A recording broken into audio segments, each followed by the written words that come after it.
हरे राम राम रघुवर हरे हरे, हरे कृष्ण कृष्ण रघुवर हरे। ना इसके बाद अगला जिक्र जो लाला जी महाराज ने बताया है वो है जिक्र अर्रा कमाल इंसानी में। ये दूसरा तरीका पास अनफास का है।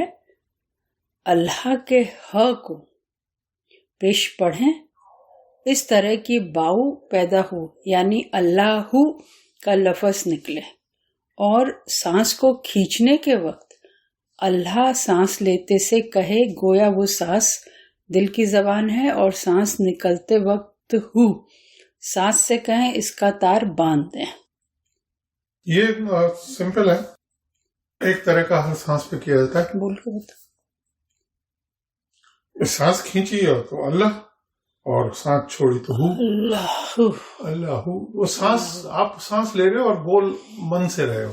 हाँ वही मतलब, जबानी नहीं बोल रहे। हाँ, जबानी नहीं, अंदर ही पर ना, बहुत सिंपल है। हाँ, और ये इसका प्रैक्टिस भी अच्छी से हो जाती है। इसका तार बांध दें। हाँ, अगर आप मुंह बंद करके कर रहे हो तो नाक की आवाज पढ़ो आगे। तो अगर सांस निकलते वक्त हूँ सांस से कहें इसका तार बांध दें।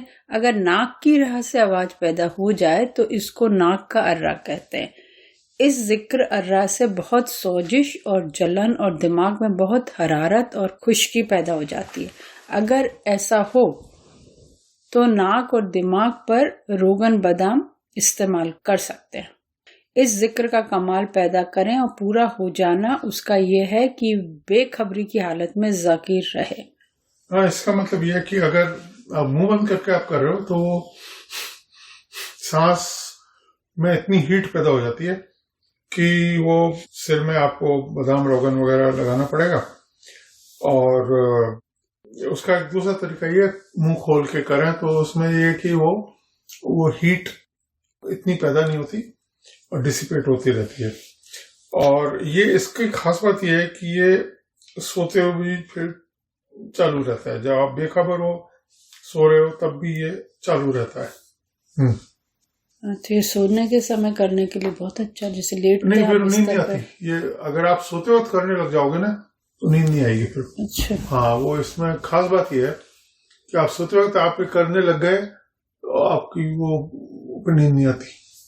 मेरा एक्सपीरियंस ये, तो इसलिए थोड़ी देर पहले कर लो, फिर खाली छोड़ दो, फिर सो जाओ, तो वो चलता रहता। चले न चले जैसा भी हर एक के उस पे है। जिक्र सीना बसीना। इसका अमल इस तरह पर है कि अगर किसी सादा आदमी को जिसके दिल पर कोई जाप और समाधि वगैरह का कोई असर अब तक नहीं पड़ा है, मुर्शिद अपने सामने उसको घुटने से घुटना मिलाकर बिठलाए और उसको हुक्म दे कि उसकी ठोड़ी को सीने पे रखे और कमर को पेट की तरफ और सीने खुद अपनी ठोड़ी को सीने पर रखे, सामने जो बैठा हुआ है। हाँ, वही करने वाला। और सीने को उभार कर बैठे और आंखों को बंद कर ले। मुर्शिद उसकी सांस को टटोल कर ये करे कि जब वो आदमी अपनी सांस को अंदर की तरफ खींचे तो मुर्शिद अपनी सांस को उसकी सांस पर छोड़ दे, और जब उसकी सांस बाहर निकले तो वो अपने अंदर ले ले मुर्शिद। अगर यही तरीका थोड़ी देर तक करता रहेगा तो फिर एकाएकी मुरीद में सोजिश पैदा हो जाएगी। सोजिश यानी गर्मी, प्रकाश पैदा हो जाएगा। और मुर्शिद का जो मकाम गालिब होगा वो मुरीद की जबान और सांस से जारी हो जाएगा। हाँ, मतलब जो गुरु है वो जहाँ पर बैठा हुआ है वो भी शिष्य भी ऐसा हो जाएगा। जिसकी गर्मी से मुरीद के कान और नाक से खून जारी हो जाएगा, इसको सिक्र सीना बसीना कहते हैं। लेकिन अगर सीखने वाला किसी जाप या समाधि में लग गया होगा, खास करके उस सूरत में जब उसने सांस को रोक लिया होगा, तो फिर कोई तदबीर काम में नहीं आएगी, बल्कि उस मुरीद को बेखुदी का असर मुर्शिद पर पड़ेगा। इसमें यह है कि ये परम पूज्य डॉक्टर साहब ने साधना के अनुभव में भी ये लिखा है, ये वाला ही, कि सांस से सांस मिला के करने से।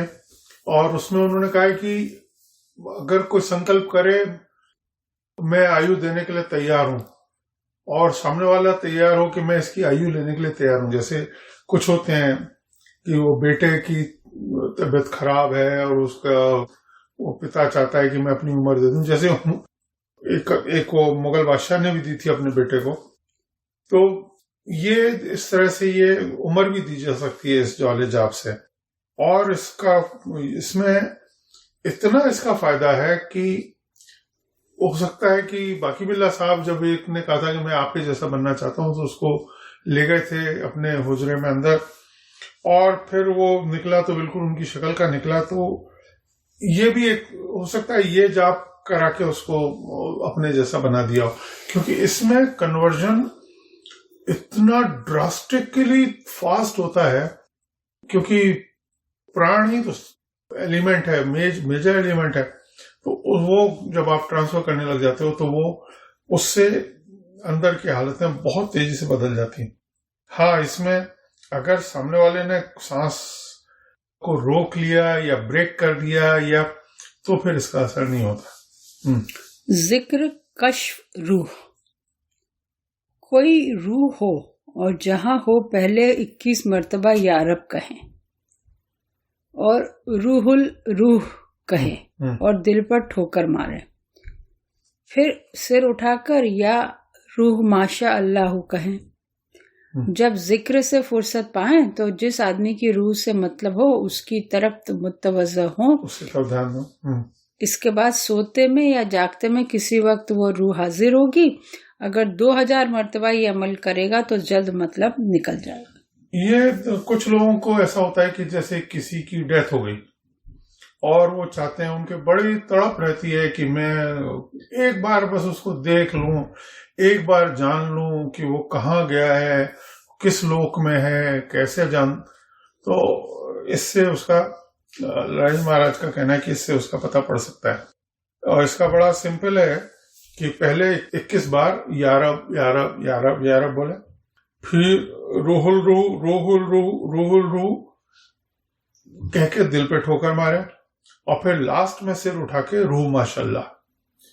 और इसको जाप को 2000 बार करने से वो या तो उसी वक्त वो रूह आ जाएगी, वो जिसको बुलाया वो आ जाएगा, आप उस हालचाल अपना बता जाएगा। पर इसमें खतरा ये है कि एक बार हुजूर मौलवी साहब के पास एक आए थे, कोई पेशकार थे, क्या थे, मुंजरिम साहब थे, और उन्होंने कहा कि मैं अपने बेटे से कांटेक्ट करना चाहता हूँ, उसकी डेथ हो गई है। तो उन्होंने कहा कि मैं बुला तो दूंगा, लेकिन ये हमारे यहाँ करते नहीं और अलाउड भी नहीं है। ये तरीका हमें सबको मालूम है, लेकिन ये करना नहीं चाहिए, क्योंकि दुनिया ही तो है ये, और दुनिया में ही फंसने वाली बात है। बोले नहीं साहब मैं तो करूंगा ही, वो यादें में लिखा हुआ है बाबूजी ने एक किस्सा। तो मौलवी साहब ने बुला दिया, शायद इसी तरह करके बुलाया होगा। वो आ गया और फिर मौलवी साहब तो कमरे से बाहर निकल आए, वो अपने बेटे से बात करते रहे और कहते हैं कि वो बाद में पागल हो गए। तो क्या फायदा हुआ, अपने बेटे से बात करके पागल हो गए, वैसे ही ठीक थे। तो ये थोड़ा सा दुनिया की लगावट का खेल है ये। जिक्र हा हू ही। इस जिक्र में हा हू ही कहकर पहली ठोकर दाहिनी तरफ और दूसरी बाईं तरफ और तीसरी दिल पर मारते हैं। हाँ, ये क्या है, ये एक तरह का प्राणायाम है। हा हू ही, इसमें क्या है कि वो एक्शन होता है सांस का। तो दाएं कंधे पे हा हू ही, दिल पे हा हू ही, ठोकर मारी दोनों इधर से, इधर से लिया उधर ठोकर मारी, पहले तो इसको करने से ठोकर दाहिनी तरफ और दूसरी बाईं तरफ और तीसरी दिल की तरफ। हाँ, पहली ठोकर दाहिनी तरफ, फिर दूसरी बाईं तरफ और तीसरी दिल। अच्छा, यूं सीधी लाइन, फिर पहले राइट, फिर left, right shoulder, left shoulder, फिर नीचे। ये एकदम नीचे नहीं होता, दिल होता है लेफ्ट साइड में। जिक्र कश्फ कबूर। ये वो जाप है जिससे कि कब्र के अंदर मुर्दा की रूह सामने आ जाती है, या उसका हाल मालूम हो जाता है कि मरने के बाद उसकी क्या हालत हुई। तरीका यह है कि कब्र के पास बैठें और आसमान की तरफ मुंह करके अकशफुली या नूरो कहकर दिल पर ठोकर लगाएं, और अकशफुली कहकर मुर्दे के मुंह के मुकाबिले में कब्र पर ठोकर मारें ख्याल से, और इसके बाद इन्हीं हाला कहें तो ज़ुहूर या सोते में मुर्दे का हाल मालूम हो जाएगा। मुसलमानों में मुर्दे का मुंह पश्चिम की तरफ हुआ करता है। ये भी एक जाप है जिसको जाप नहीं, ये कुछ लोग कहते हैं कि वो डेथ हो गई तो उनका क्या हाल हुआ, ये पता लगाने के लिए कि क्योंकि मुसलमानों में तो मानते हैं कि पुनर्जन्म नहीं होता और वो सारी एक जगह इकट्ठी होती रहती हैं रूहें, और फिर कयामत के दिन उनका फैसला होता है। तो इसमें क्या होता है कि किसी मजार पे जाके या किसी कब्र पे जाके पता करना हो कि उनका क्या हाल हुआ, तो इसका तरीका ये कि कब्र के पास बैठें, आसमान की तरफ मुंह करके अकेश फुली या नूरो कह के दिल पे ठोकर मार दें, फिर अकेश फुली कह के मुर्दे के मुंह की तरफ ख्याल से एक ठोकर लगाएं, फिर इनिहाला बोलें। और मुसलमानों में जो मुर्दे का मुंह होता है उसको लेटाया तो फ्लैट गया होता है, लेकिन उसका मुंह पश्चिम की तरफ, क्योंकि काबा पश्चिम की तरफ है, तो सबका जो है वो किबले की तरफ मुंह करके रखते हैं। तो उसमें यह कि जैसे भी उसको दी गई हो, उसको दफन जैसे भी किया हो, उसका मुंह पश्चिम की तरफ रहता है। तो कभी किसी पता करना हो तो कैसे है वो, तो जहां सिर होता है वहां पे पत्थर लगाते हैं ऊंचा, तो सिर उधर होता है। फिर आप देखो पश्चिम किधर है, तो मालूम पड़ा पश्चिम उधर है, तो फिर उसका मुंह उस तरफ होगा। तो ये बड़ा आसान है आइडेंटिफाई करना। जिक्र कबूले दुआ। जिक्र या जाप दुआ कबूल होने के लिए इस तरह पर किया जाता है कि पहले या रब कहकर दाहिने बगल पर मारें, फिर या रब कहकर दिल पर, इसके बाद या रब्बी इस तरह से कहें जैसे कि ऊपर बतलाया गया है। और ये जिक्र बहुत करें। जब इसको पूरा करना चाहें तो दोनों हाथ उठाकर या रब्बी कहकर मुंह पर फेरें और जो चाहता है उस ख्याल को दिल में बनाए रखें। ये जैसे आपने वो रामायण का पाठ होता है, जैसे वो आपने किया और आपने कितने दिन का होता है, या पूरा सुंदरकांड किया या पूरी रामायण का करने के बाद फॉर एग्जाम्पल, फिर उसके बाद उसकी दुआ, कबूल की दुआ नहीं करते, अपने आरती वारती करके छोड़ देते हैं। ये क्या है कि कोई भी आप प्रोजेक्ट ले रहे हो, उस प्रोजेक्ट को कंप्लीशन के लिए दुआ करनी पड़ती है। वो ये बड़ा अच्छा है जाप। इसमें सिंपल है, या रब दाएं कंधे पे, फिर या रब कह के दिल पे, और उसके बाद या रब भी दुआ करें। तो ये उसमें क्या होता है कि वो दुआ जो आपने प्रोजेक्ट किया है वो एक्सेप्ट भी हो जाता है, अप्रूव भी हो जाता है। जिक्र असली फकीर नक्शबंदिया। हाँ, ये वो जिक्र वही है जो अपन अभी कर चुके हैं, ला इलाहा इल्लल्लाह का इसको तरीका, इसको पूरा डिटेल में लाली महाराज ने लिखा है। तरीका जिक्र या जा नक्शबंदिया फकीरों का यह है कि पहले जानू को तालू में लगाएं और फिर सांस को रोक लें और नाफ यानी नाभि से ला को शुरू करके ख्याल के साथ दिमाग तक पहुंचाएं। इसके बाद इल्लाह को ख्याल के साथ दाहिने कंधे की तरफ ले जाएं और इल्लाह के साथ बाएं कंधे की तरफ ले जाकर दिल पर जोर से ठोकर लगाएं, ज़रब करें। इसके आसार तमाम जिस्म पर जाहिर हो जाना चाहिए। जाप जिक्र की सूरत ये है, और इसका डायग्राम बना हुआ है किताब में कमाल इंसानी में। और इस जाप की सूरत के मुआफिक जाप करने वाला अपने आप को मिटा हुआ और सत को मौजूद साबित करे। मतलब यह है कि ला के माने नहीं, यानी न दुनिया है और न कोई चीज है और न मेरा जिस्म है। इसलिए लफ्ज ला को ख्याल करके दिमाग तक ले जाते हैं। ये ख्याल करते हैं कि पिंड से ब्रह्मांड तक कुछ नहीं है, सबको लय करना होता है। जब लय अवस्था को दिमाग को ब्रह्मांड तक पहुंचा देते हैं तो फिर दाहिने कंधे राइट शोल्डर पर करते हैं और वहां से अब ख्याल को फिर वापस लाते हैं, यानी दिल पर ख्याल की ठोकर लगाकर साबित करते हैं कि दिल में वह है, सत ही सत मौजूद है। इसमें यह है कि ला इलाहा इल्लल्लाह जैसे नीचे नाभि से उठाया ला, सिर पे ले गए इला, नहीं सॉरी, नाभि से उठा के सिर पे ला, दाएं कंधे पे इला और दिल पे ठोकर लगाती है इल्लल्लाह। इसको हिंदी में भी कर सकते हैं। नीचे से नाभि से उठा के सिर पे ले गए कुछ नहीं, दाएं कंधे पे सिवाय, और ठोकर लगा के दिल पे परमात्मा के, कुछ नहीं है सिवाय परमात्मा के, कुछ नहीं सिवाय परमात्मा के, कुछ नहीं सिवाय परमात्मा के, ये भी कर सकते हैं।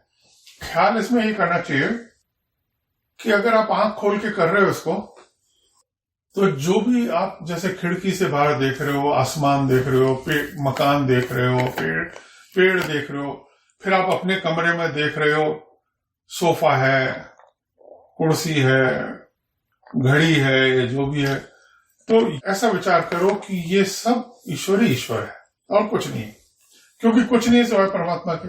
ये आसमान भी ईश्वर है, ये मकान भी ईश्वर है, ये वही ईश्वर से ही बने हुए हैं सब।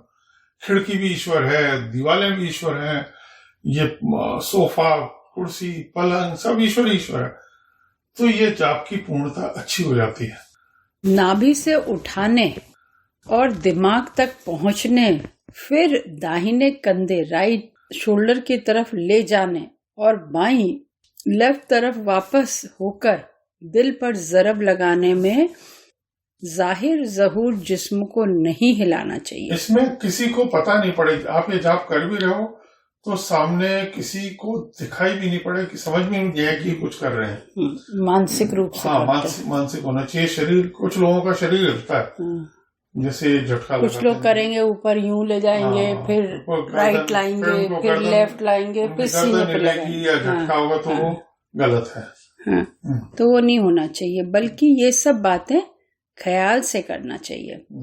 जाप बराबर जारी रखना चाहिए और खत्म करते वक्त दिल की जबान से या मोहम्मद रसूल अल्लाह कहना चाहिए। ये नारायण महाराज ने पिछले इसी में बुक में पीछे लिखा था कि जो निराकार है, ला इलाहा, उसको फिर साकार रूप में लाने के लिए हजरत साहब के चरणों में समर्पित कर देते हैं, या मोहम्मद रसूल अल्लाह। इस जाप के करने का ये फायदा है कि जब लय करना है लय हो जाता है, और जब मौजूद करना है मौजूद हो जाता है। इसमें इस जाप को जो परफेक्शन पे ले आते हैं, वो ईश्वर में लय होना या उस लयता से निकल के दुनिया में आना, उनको एक स्विच मिल जाता है बहुत आसानी से। अगर इस अमल को 21 मर्तबा कहने के बाद भी कोई असर मालूम नहीं हो और बेखुदी और महबियत जाहिर न हो, तो फिर नए सिरे से इसको शुरू करना चाहिए और ये समझें कि किसी शर्त के अदा करने में गलती हो गई है, वरना ये जिक्र जरूर अपना असर दिखलाता है। इसको अगर आप ढंग से कर लो तो ये मैं पहले भी मैं जिक्र कर रहा था कि इतने सारे जाप हैं, ये कहीं मिलते नहीं है और इस कमाल इंसानी बुक में ही है। लेकिन लाली महाराज ने कुल मिला के 3 जाप ही उन्होंने कहा कि क्योंकि ये जाप इतने हैं कि सारी जिंदगी में भी कोई पूरे नहीं कर सकता, तो उन्होंने कहा कि 3 जाप मैंने अपने लिए सिलेक्ट किए। पहला ला इलाहा इल्लल्लाह, दूसरा या फत्ता हो या रज़ा हो या वहाब हो या अल्लाह हो, वो अभी आगे आएगा, और तीसरा दरूद शरीफ।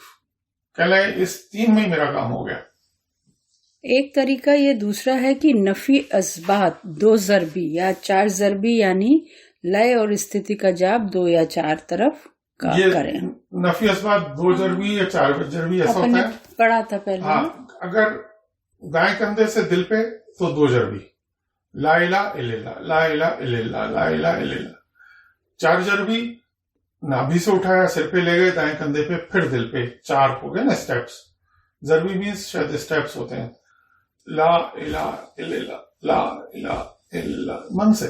इसके बाद अगला है जिक्र मजे के दूर करने का। मजे के दूर करने मतलब दुनिया में मजे में मन फंसा हुआ हो, आप निकलना चाहते हो, आपका कभी कहते मैं बस क्या करूं, ये मन ही नहीं ये लगता। छूटती नहीं है, ये चीज छूटती नहीं है मेरे से, तो ये जाप करने से हो जाता है। ये जिक्र इस तरह होता है कि दाहिनी तरफ राइट हैंड साइड पे या अहद कहें और फिर बाहीं तरफ लेफ्ट साइड में या समद कहें और दिल पर या बतर या अहम या अहद या समद या बतर। या समद या बतर, मतलब दाएं कंधे पे या अहद या समद या बतर और फिर दिल पे या बतर। ये वही ट्रायंगुलर है, ट्रायंगल कंप्लीट नहीं हो रहा है, राइट से लेफ्ट और लेफ्ट से हार्ट पे। ये ऐसा करने से आप किसी शोरिश में, किसी उसमें फंस गए हो, उससे आप निकलना चाहते भी निकलना हो, छोड़ना भी नहीं चाहते, छोड़ नहीं पा रहे, तो ये जाप करने से पहले विचार करो कि मैं इसको छोड़ना चाहता हूँ, और ये जाप आप या अहद या समद या बतर, या अहद या समद या बतर, तो ये ईश्वर चाहेगा छुटकारा हो जाएगा। जिक्र ख्वाहिशात दुनिया के पूरे होने के लिए। पहला तो था छोड़ने के लिए, आप फंसे हो, छोड़ना चाहते हो। दूसरा है ख्वाहिशात, कोई चीज है जो कि आप अचीव करना चाहते हो कि यार ये हो जाए ताकि मैं फिर अपना ईश्वर के काम में लगूं, मेरा ये हो जाए यार, ये झंझट पूरा हो जाए बस। तो मुकदमा है यार, ये मुकदमा पूरा हो जाए, उसके बाद मैं बस छुट्टी हो मैं, तो इस तरह के लिए है ये। तो जैसे दुनिया की चीजों, दुनिया की बातों और दुनिया की ख्वाहिशों, इनके पूरे होने के वास्ते इस तरह जिक्र करें कि रात को 10 बजे के बाद अकेली जगह में, बल्कि खुली हुई छत पे जाकर हाथ पैर धो के नंगे पैर खड़ा हो और फिर मुंह आसमान की तरफ करके हाथ उठाकर 70 बार या वहाब या पढ़ें, या वहाब, वही जो चौमुखा जाप में ऊपर करके ही पढ़ते हैं ना, आसमान की तरफ, या वहाब, ये 70 बार छत पे जाके, या वहाब। और ठंड का टाइम हो तो आप अपने घर में भी कर सकते हो, खिड़की की तरफ, खिड़की के पास आसमान की तरफ मुंह करके या वहाब कर सकते हो। ये अच्छा जाप है और इसके कई फायदे हैं, और करने वाले ही बता पाएंगे, लेकिन ये बहुत अच्छा जाप है। पर इसमें आप एक ये भी जाप कर सकते हो कि मेरी तो कोई ख्वाहिश है नहीं, और मेरे को कोई एक ही ख्वाहिश है कि मेरे को कोई ख्वाहिश मुब्तला ना करे, तो भी कर सकते हो आप ये जाप। जिक्र अकदाम यानी चलते हुए जाप करने में अगर जल्दी चल रहा है तो हर कदम पर इल्लल्लाह इल्लल्लाह कहो, और अगर आहिस्ता आहिस्ता चल रहे हो तो दाहिनी कदम उठाते समय ला कहें और बाहीं कदम उठाते समय इल्लाह कहें, फिर दाहिनी वक्त उठा के इल्लाह कहें, फिर अल्लाह कहें। जब इस तरह चलें कि न तो जोर से चलें और न बिल्कुल हल्के हल्के, बल्कि औसत दर्जे पे चल रहे हो, तो हर कदम पर अल्लाह अल्लाह कहता हुआ चले। मालूम हो कि ला इलाहा इल्लल्लाह का जाप नासूती या जमीनी है और इल्लल्लाह का मलकूती यानी दैवी है, और अल्लाह का जबरूती यानी विराट रूप और मंडल से संबंध रखता है, और हु का जाप लाहूती है जो तीनों गुणों के हद के पार है। हमारे मुर्शिद साहब सिर्फ अल्लाह का जाप शुरू कराते थे और फिर हु का, बल्कि पहले के 2 शायद कभी किसी जरूरत पर या भद्दी तबीयत जिसकी होती थी उसको कराते थे। इसमें बड़ा अच्छा है, अगर आप जल्दी चल रहे हो तो इल्ला इल्ला इल्ला इल्ला करके चल सकते हो। ये वॉक के समय बहुत अच्छा है करने का। हाँ, और आप आराम से टहल रहे हो धीरे धीरे, तो ला बाएं कदम, दाएं कदम पे इलाहा, फिर दाएं कदम फिर इल्ला, फिर बाएं कदम अल्लाह, ला इलाहा इल्लल्लाह इल्लल्लाह, ये इस तरह पूरा हो जाता है। और अगर आप औसत पे चल रहे हो, न तेज न स्लो, तो फिर अल्लाह अल्लाह अल्लाह अल्लाह करके चल रहे। तो ये लालिन महाराज ने लिखा कि हमारे जो गुरु साहब थे वो अल्लाह का जाप कराते थे कि हर कदम पे अल्लाह अल्लाह करते रहो, या आप बैठे भी रहो तो आप अल्लाह का जाप सांस पे करते रहो। और फिर कुछ लोगों का ये पूरा हो जाता था तो फिर अल्लाह करवाते थे उनको। इन्होंने बड़ी एक टेक्निकल चीज इसमें लिखी है कि ला इलाहा इल्लल्लाह का जाप नासूसी या जमीनी है, यानी पूरा जाप जो है वो ग्राउंड के लिए है। ला इलाहा इल्लल्लाह। खाली इल्लाह का जाप जो है वो दैवी है, मलकूती है, उसका टेक्निकल वर्ड है मलकूती। खाली अल्लाह का जाप विराट रूप का मंडल से संबंध रखता है, जबरूती है। और हु का जाप जो है वो त्रिगुणातीत है। कुछ लोग खाली हु का जाप करते हैं, हु हु हु, जैसे कुछ वीडियोस हैं कादरी सिलसिले के, उनमें वो सिर्फ हु का जाप कर रहे हैं, तो वो त्रिगुणातीत है वो मामला, वो तीनों गुणों के परे का जाप है, हु हु हु हु। तो अगर आप हम तो जमीन के प्राणी हैं तो हम ला इलाहा इल्लल्लाह करें। कुछ लोग जो हैं वो इल्ला इल्ला इल्ला का भी जाप कर सकते हैं। अल्लाह का जाप ज्यादा स्टेबल है, वो विराट रूप मंडल से संबंध रखता है, हुजूर महाराज वही कराते थे। और हु का जाप जो है वो उस मंडल से जो भी आगे निकल जाता था उसके लिए खाली हु का जाप कराते थे। ये हु जो है ये अपना हिंदुओं के ओम जैसा है।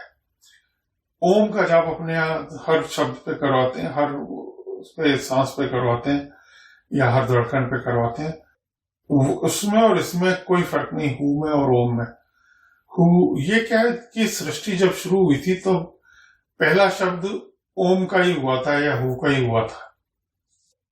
अब चंद ऐसे जिक्रों जापों को लिखा जाता है कि जो सीना ब सीना बतलाए जाते हैं, यानी किसी को जाहिर नहीं किए जाते हैं और पोशीदा तौर पर बतलाए जाते हैं।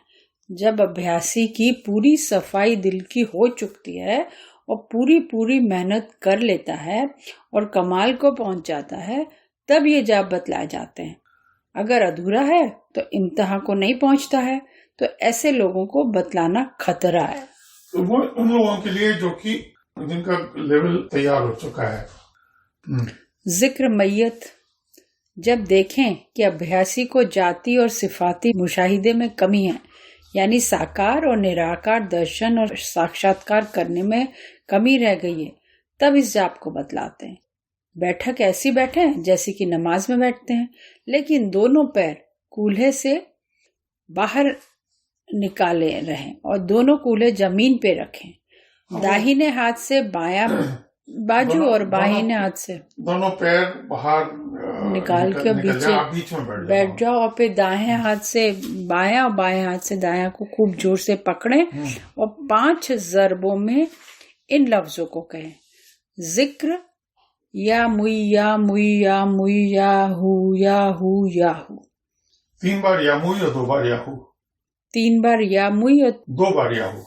पहली ज़रब दाहिने कदम और दाहिने जानू के दरमियान, दूसरी ज़रब आसमान की तरफ, तीसरी बाईं तरफ, फिर बाएं जानू के दरमियान, चौथी ज़रब जिगर पर और 5वीं ज़रब दिल के आकाश पर खूब जोर और ताकत से मारे। दाएं घुटने पे, फिर दूसरी वाली ऊपर, फिर तीसरी बाएं घुटने पे, फिर चौथी फिर दिल पे और चौथी ज़रब जिगर पे। जिगर होता है लीवर, होता है राइट हैंड साइड पे नीचे, और 5वीं लेफ्ट हैंड साइड दिल पे। और फिर खूब जोर और ताकत से मारे और ख्याल करें कि हु से मुराद उस जात मुतलक से है कि जिस याहू और जिसकी मिसाल कोई नहीं है, यानी वह सतपद है जो अपने आप आधार है और उसका सानी दूसरा नहीं है। जितने दिन ये जाप करें उन दिनों में सिर्फ दूध पिए और थोड़ी सी खीर उसमें मिला लिया करें और खुशबू और इतर खूब लगाया करें। बास बुजुर्ग इसको इस तरह बतलाते हैं कि सिर्फ 3 मर्तबा हु या मुई हु या मुई कहते हैं। इन लोगों की बैठक भी इसी तरह की है जो पहले बतलाई गई है, मगर इतना फर्क है कि हु की ज़रब आसमान की तरफ और या मुई की ज़रब दिल पे लगाते हैं। और इसके अलावा सैकड़ों तरह के जिक्र जाप और भी हैं, वो या नहीं लिखे। इसके वेरिएशंस भी हैं। जाते जिनको दाएं घुटने पे या मुई, बाएं घुटने पे यामुई, और फिर ऊपर आसमान पे यामुई, फिर जिगर पे राइट हैंड साइड पे याहू, और फिर दिल पे याहू। ये 5 बार ऐसा करते हैं। और हाँ, आगे चलो। तो अगर बहुत ज्यादा किसी को शौक हो कि वो सारी इसके तरीके देखे, जापों के सैकड़ों तरीके, तो वो किताबों में देख सकते हैं। अब मैं उस खास जिक्र जाप, ये जो जाप है, ये जिक्र मैयत कहते हैं मृत्यु को। ये ऐसा जाप है, ये मृत्यु के परे ले जाता है, जहां तक मेरा ख्याल है, इसके नाम से जैसा मालूम पड़ रहा है। क्योंकि हु शब्द इसमें जो आ रहा है, वो याहू जो वर्ड है, हु वर्ड है त्रिगुणातीत का। वो इस तरह से जाप अच्छा है, लेकिन वही बात है कि लाला महाराज साहब ने फरमाया है कि 3 जाप उन्होंने पकड़े हैं। तो अब जो खास जिक्र जाप बता रहे हैं, जो कि हजरत मौलाना मखदूमना जनाब किबले मोहम्मद फजल अहमद खान साहब नक्शबंदी मुजद्ददी मजहरी रायपुरी ने हम सब लोगों पर दया करके तजवीज किया है। बल्कि आप फरमाते हैं कि आप पर यह जिक्र इल्हाम हुआ है। आकाशवाणी की तरह उतरा था। वाकई ये जाप तमाम जापों में एक खास हैसियत रखता है। इसमें सब बातें एक जगह जमा कर दी गई हैं, जो करीब करीब जुमला जरूरतों को पूरा कर देती हैं। इस फकीर ने, यानी लाला जी साहब ने, अपनी तमाम उम्र सिर्फ इसी को अपने वास्ते रखा और इसी पर किनायत कर ली है। किनायत मींस इसी पे ही स्टेबल हो गए हो। और वाकई जो मुश्किलें पेश आई वो सब हल हुई और निहायत शांति रही और रूहानी तरक्की में बहुत ज्यादा मदद मिली। अब उसका तरीका नीचे लिखा जाता है। सुबह को, चौमुखा जाप की बात हो रही है, सुबह को जब नहाया हुआ हो और साफ कपड़े हों, अकेले में जहां तक मुमकिन हो, अगर अकेले का मौका नहीं मिल सके तो कोई हर्ज नहीं है, इस जाप और अमल को रोजाना किया करें। जहां तक मुमकिन हो सके किसी रोज छोड़ना नहीं चाहिए और नहीं नागा करनी चाहिए।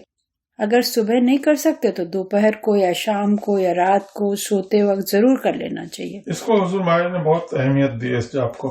बीमारी में नहाने की भी जरूरत नहीं है। अगर जिस्म कमजोर है, सर्दी का मौसम है, तो अभी नहाने की जरूरत नहीं है। हाथ पैर सब धो के कपड़े शुद्ध और साफ हो।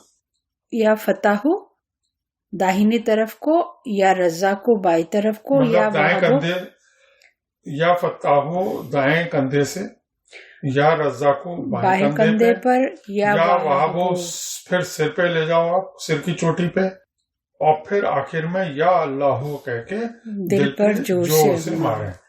हमारे तरीके नक्शबंदिया मुजद्दिया मजहरिया में इस तरह पर करते हैं कि 3 दौर कर लेने के बाद एक शेर शजरे का पढ़ते हैं, जिससे कशाइश बातिनी बहुत होती है।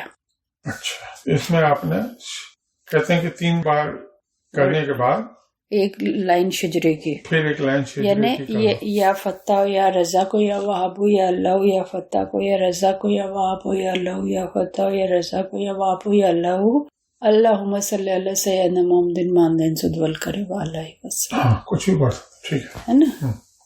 मराकिबों का बयान किया जाता है। जान लेना चाहिए कि सूफियों को इस्तिलाह यानी परिभाषा में मराकिबा दिल की निगहबानी को कहते हैं।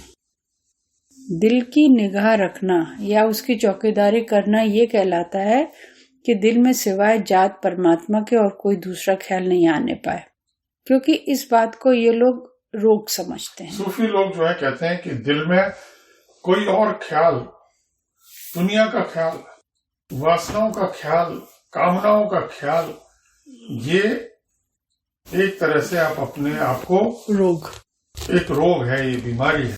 ये रोग 3 चीजों से दिल में पैदा होता है, जिसकी वजह से परमात्मा के सिवाय और ख्याल आते रहते हैं। 3 सूरतें हैं जिनकी वजह से मर्ज पैदा होता है। उनमें से एक सूरत यह है कि जिसको हदीस नफस कहते हैं। हदीस नफस का मानी ये है संकल्पों का दिल में उतरना, इच्छाओं का दिल में उतरना। ऐसे संकल्प को जो हमेशा अपने मन में सोचते विचारते से अकेले और जमात में अपने इरादे और इख्तियार से आया करते हैं। उनको हदीस नफ्स कहते हैं। हदीस वर्ड कहलाता है उतरे, हदीस वर्ड है उतरा हुआ, हद से मतलब हद को पार करके जो प्रकट हो गया है। तो हदीस नफस यानी मन के क्षेत्र उतर आया है, मन के क्षेत्र में जो उतर गया वो हदीस नफस। हाँ, ये मन का खास काम है। दूसरी सूरत को खतरा कहते हैं, ये चित्त का खास काम है। अब जैसे मन का ऐसे चित्त, ये ख्याल बिना इरादे और इख्तियार के आया जाया करते हैं, इसमें सोच और विचार का दखल नहीं है। खतरा वो होता है जैसे कि जिसका आप something which you have not heard of, thought of, वो या तो किसी पुराने संस्कार की वजह से या किसी और वजह से, एक्सटर्नल वजह से भी आ जाते हैं। तीसरी सूरत यह है कि देखने, सुनने, छूने और चखने से या इल्म से ख्यालात पैदा होते हैं। असली इलाज तो ये 3 सूरतें हैं। अब इनका असली इलाज इस मर्ज का ये है कि अपने अंतःकरण को जिक्र हक यानी सत के जाप में लगाए रखें। ये दादा महाराज का कहना है कि गेट बंद रखो। आप जब दिल में, चित्त में, मन में, जब आप दिल को जाप में लगाए रखोगे तो गेट आप बंद कर दोगे इन चीजों के लिए, इन तीनों बातों के लिए। जो ख्याल की अपने इरादे और इख्तियार से आया करते हैं उनमें ये करना चाहिए कि बजाय इनके इस्म जात यानी सत नाम को अपने सामने रख लें। अल्लाह और ओम इस्म आजम और महामंत्र है, इसको जपना चाहिए।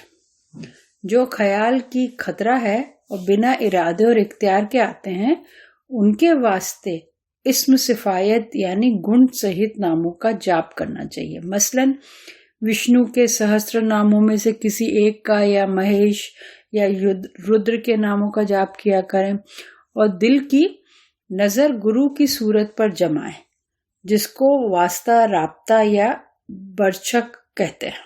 वास्ता राब्ता,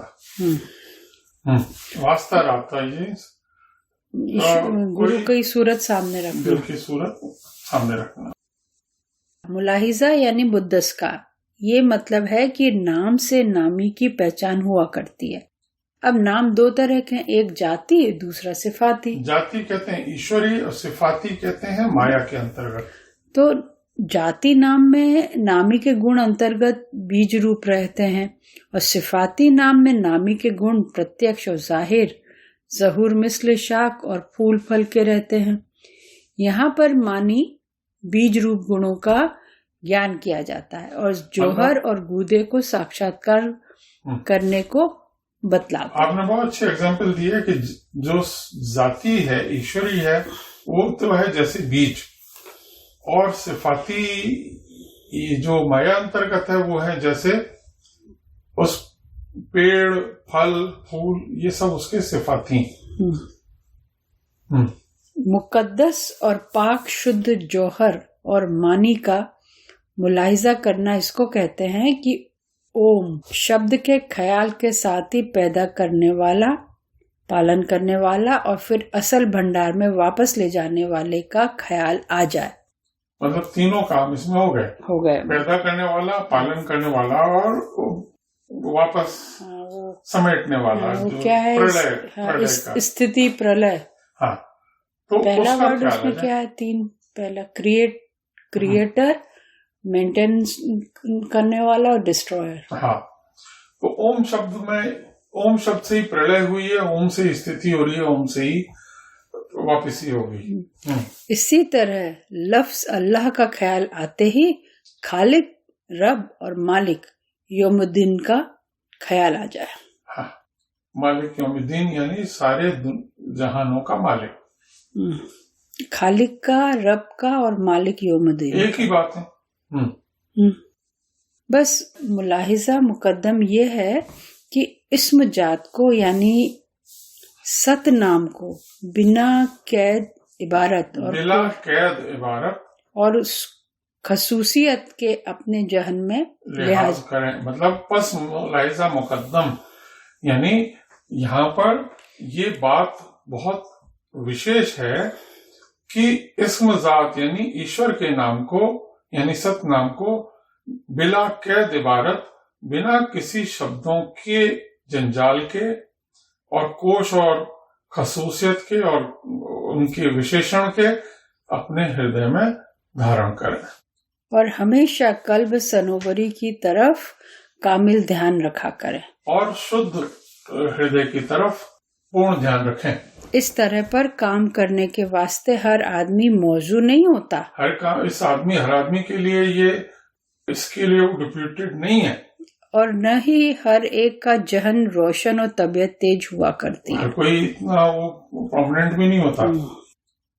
लिहाजा जिस अभ्यासी को इस तरह पर जैसा कि ऊपर बयान किया गया है ज्ञान न हो सके तो वो इस तरह पर काम किया करे कि नाम के मानी को एक शुद्ध प्रकाश मान ले और अपने आप को उस प्रकाश में समाया हुआ और फैला हुआ समझे, गोया कि वो नाम एक प्रकाश का दरिया है और नूर उसका एक कतरा है। नाम तो है एक दरिया, एक समुद्र है, और जो नूर है, जो प्रकाश की किरण है, वो उसका एक बिंदु, एक पॉइंट है, बिंदु है या खतरा है या किरण है। या फिर ऐसा समझिए कि उसको शुद्ध अंधकार ख्याल करें और अपने आप को उसका एक खास साया समझे, क्योंकि साया जब अंधेरे में आता है तो उसमें समा जाता है, कोई भेद बाकी नहीं रहता है। हाँ, पर जब आप प्रकाश में आप समाने का कर सकते हो तो साये का क्यों करो? हाँ, लॉजिकली बात दोनों सही है, लेकिन प्रकाश में मिल जाने का मामला ज्यादा अच्छा और संवेदनशील है। बाज ज्ञानियों ने इस अभ्यास को इस तरह बयान किया है कि अपने ख्याल में गुरु की सूरत को सामने लाएं ताकि हरारत का असर जो अभ्यासियों की एक मुकर्रर कैफियत हो जाती है पैदा हो जाए। हाँ, गुरु की सूरत इस तरह से सामने लाएं कि एक कैफियत यानी एक तरह का विशेष संवेदनशीलता, एक वातावरण, कैफियत कहते हैं वातावरण को, एक ऐसा वातावरण पैदा हो जाए। जब ऐसी कैफियत पैदा हो जाए तो इसके साथ अपने हकीकत जामा यानी सूक्ष्म शरीर को अपने गुरु की सूरत मान लें और उसको अपना गुरु समझें। यानी एक तरीका है कि अपने सूक्ष्म को गुरु के सूक्ष्म में मिला देने का।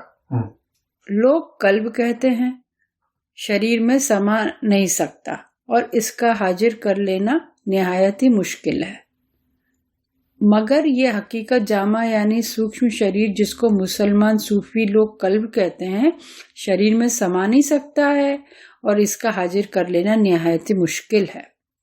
इस वजह से ये तरकीब करना चाहिए कि बाएं तरफ सनोबरी टुकड़े की तरफ, जिसको आम लोग दिल कहते हैं, तवज्जो करें और इतनी तवज्जो करें कि तमाम इंद्रियां एकाग्र और एकसु हो जाएं, क्योंकि कल्ब मजाजी और हकीकी यानी पिंडी और ब्रह्मांडी मन में ऐसा रब्त और संबंध हकीकी है कि जिस्म के किसी और दूसरे टुकड़ों में नहीं है।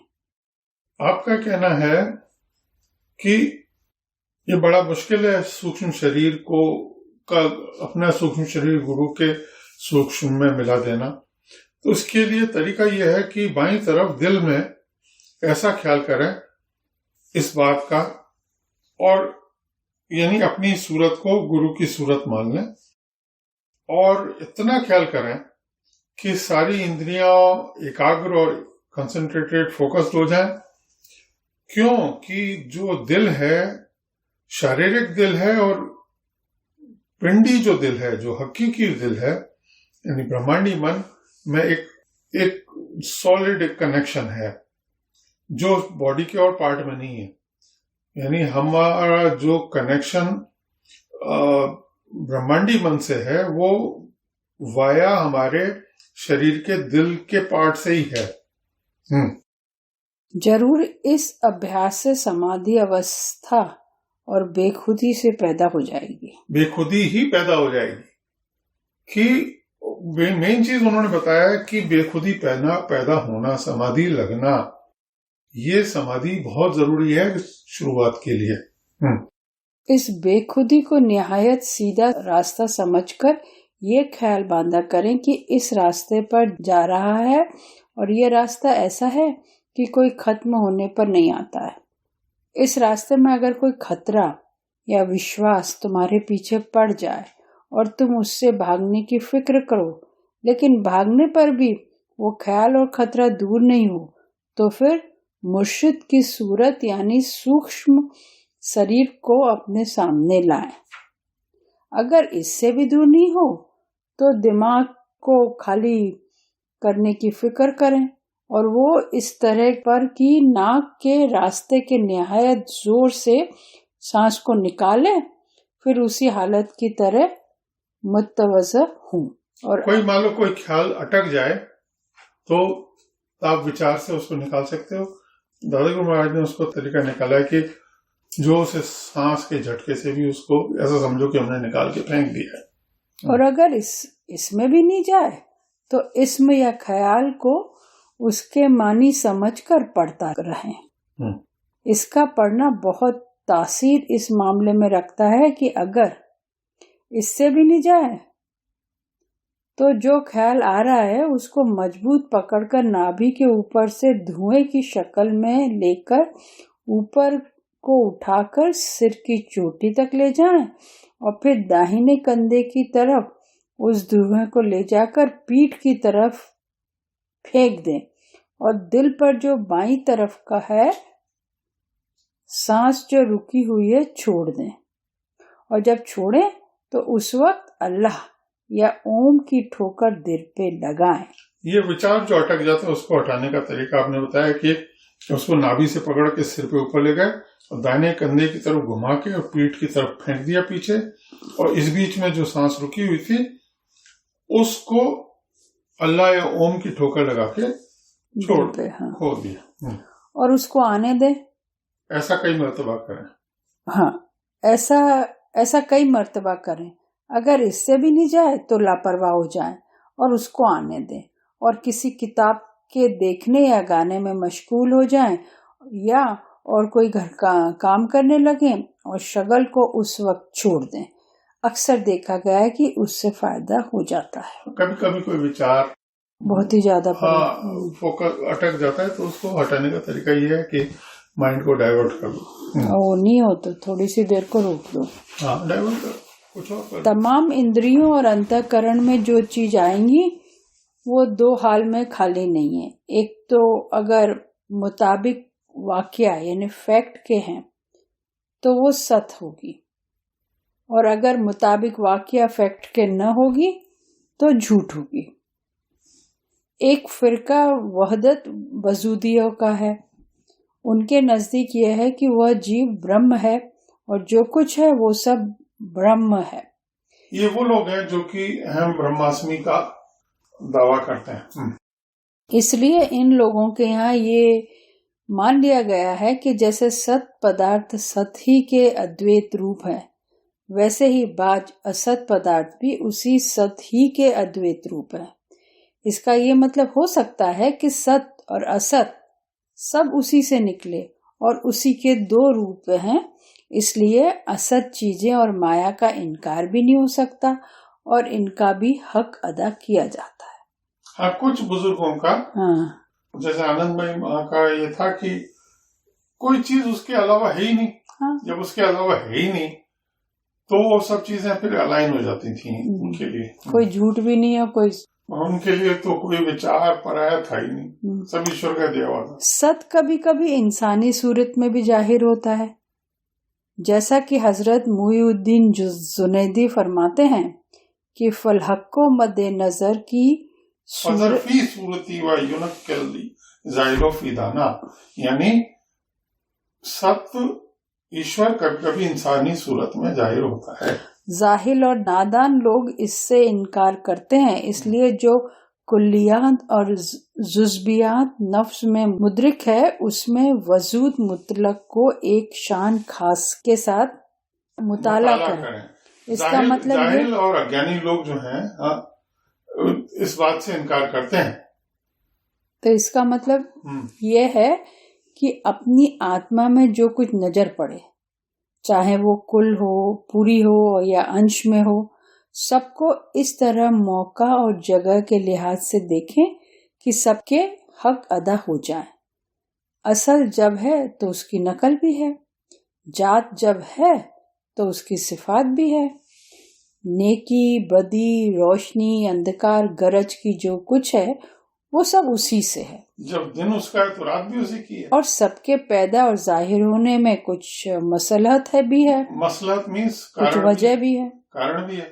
ज्ञान और विज्ञान ये है कि हर एक चीज की मसलहत के से वाकिफकारी हो जाए और फिर अपने अपने मौके पर हर चीज का मुनासिब इस्तेमाल करें। तो अब बुजुर्गों का यह मशवरा है कि अगर निराकार है तो साकार भी है।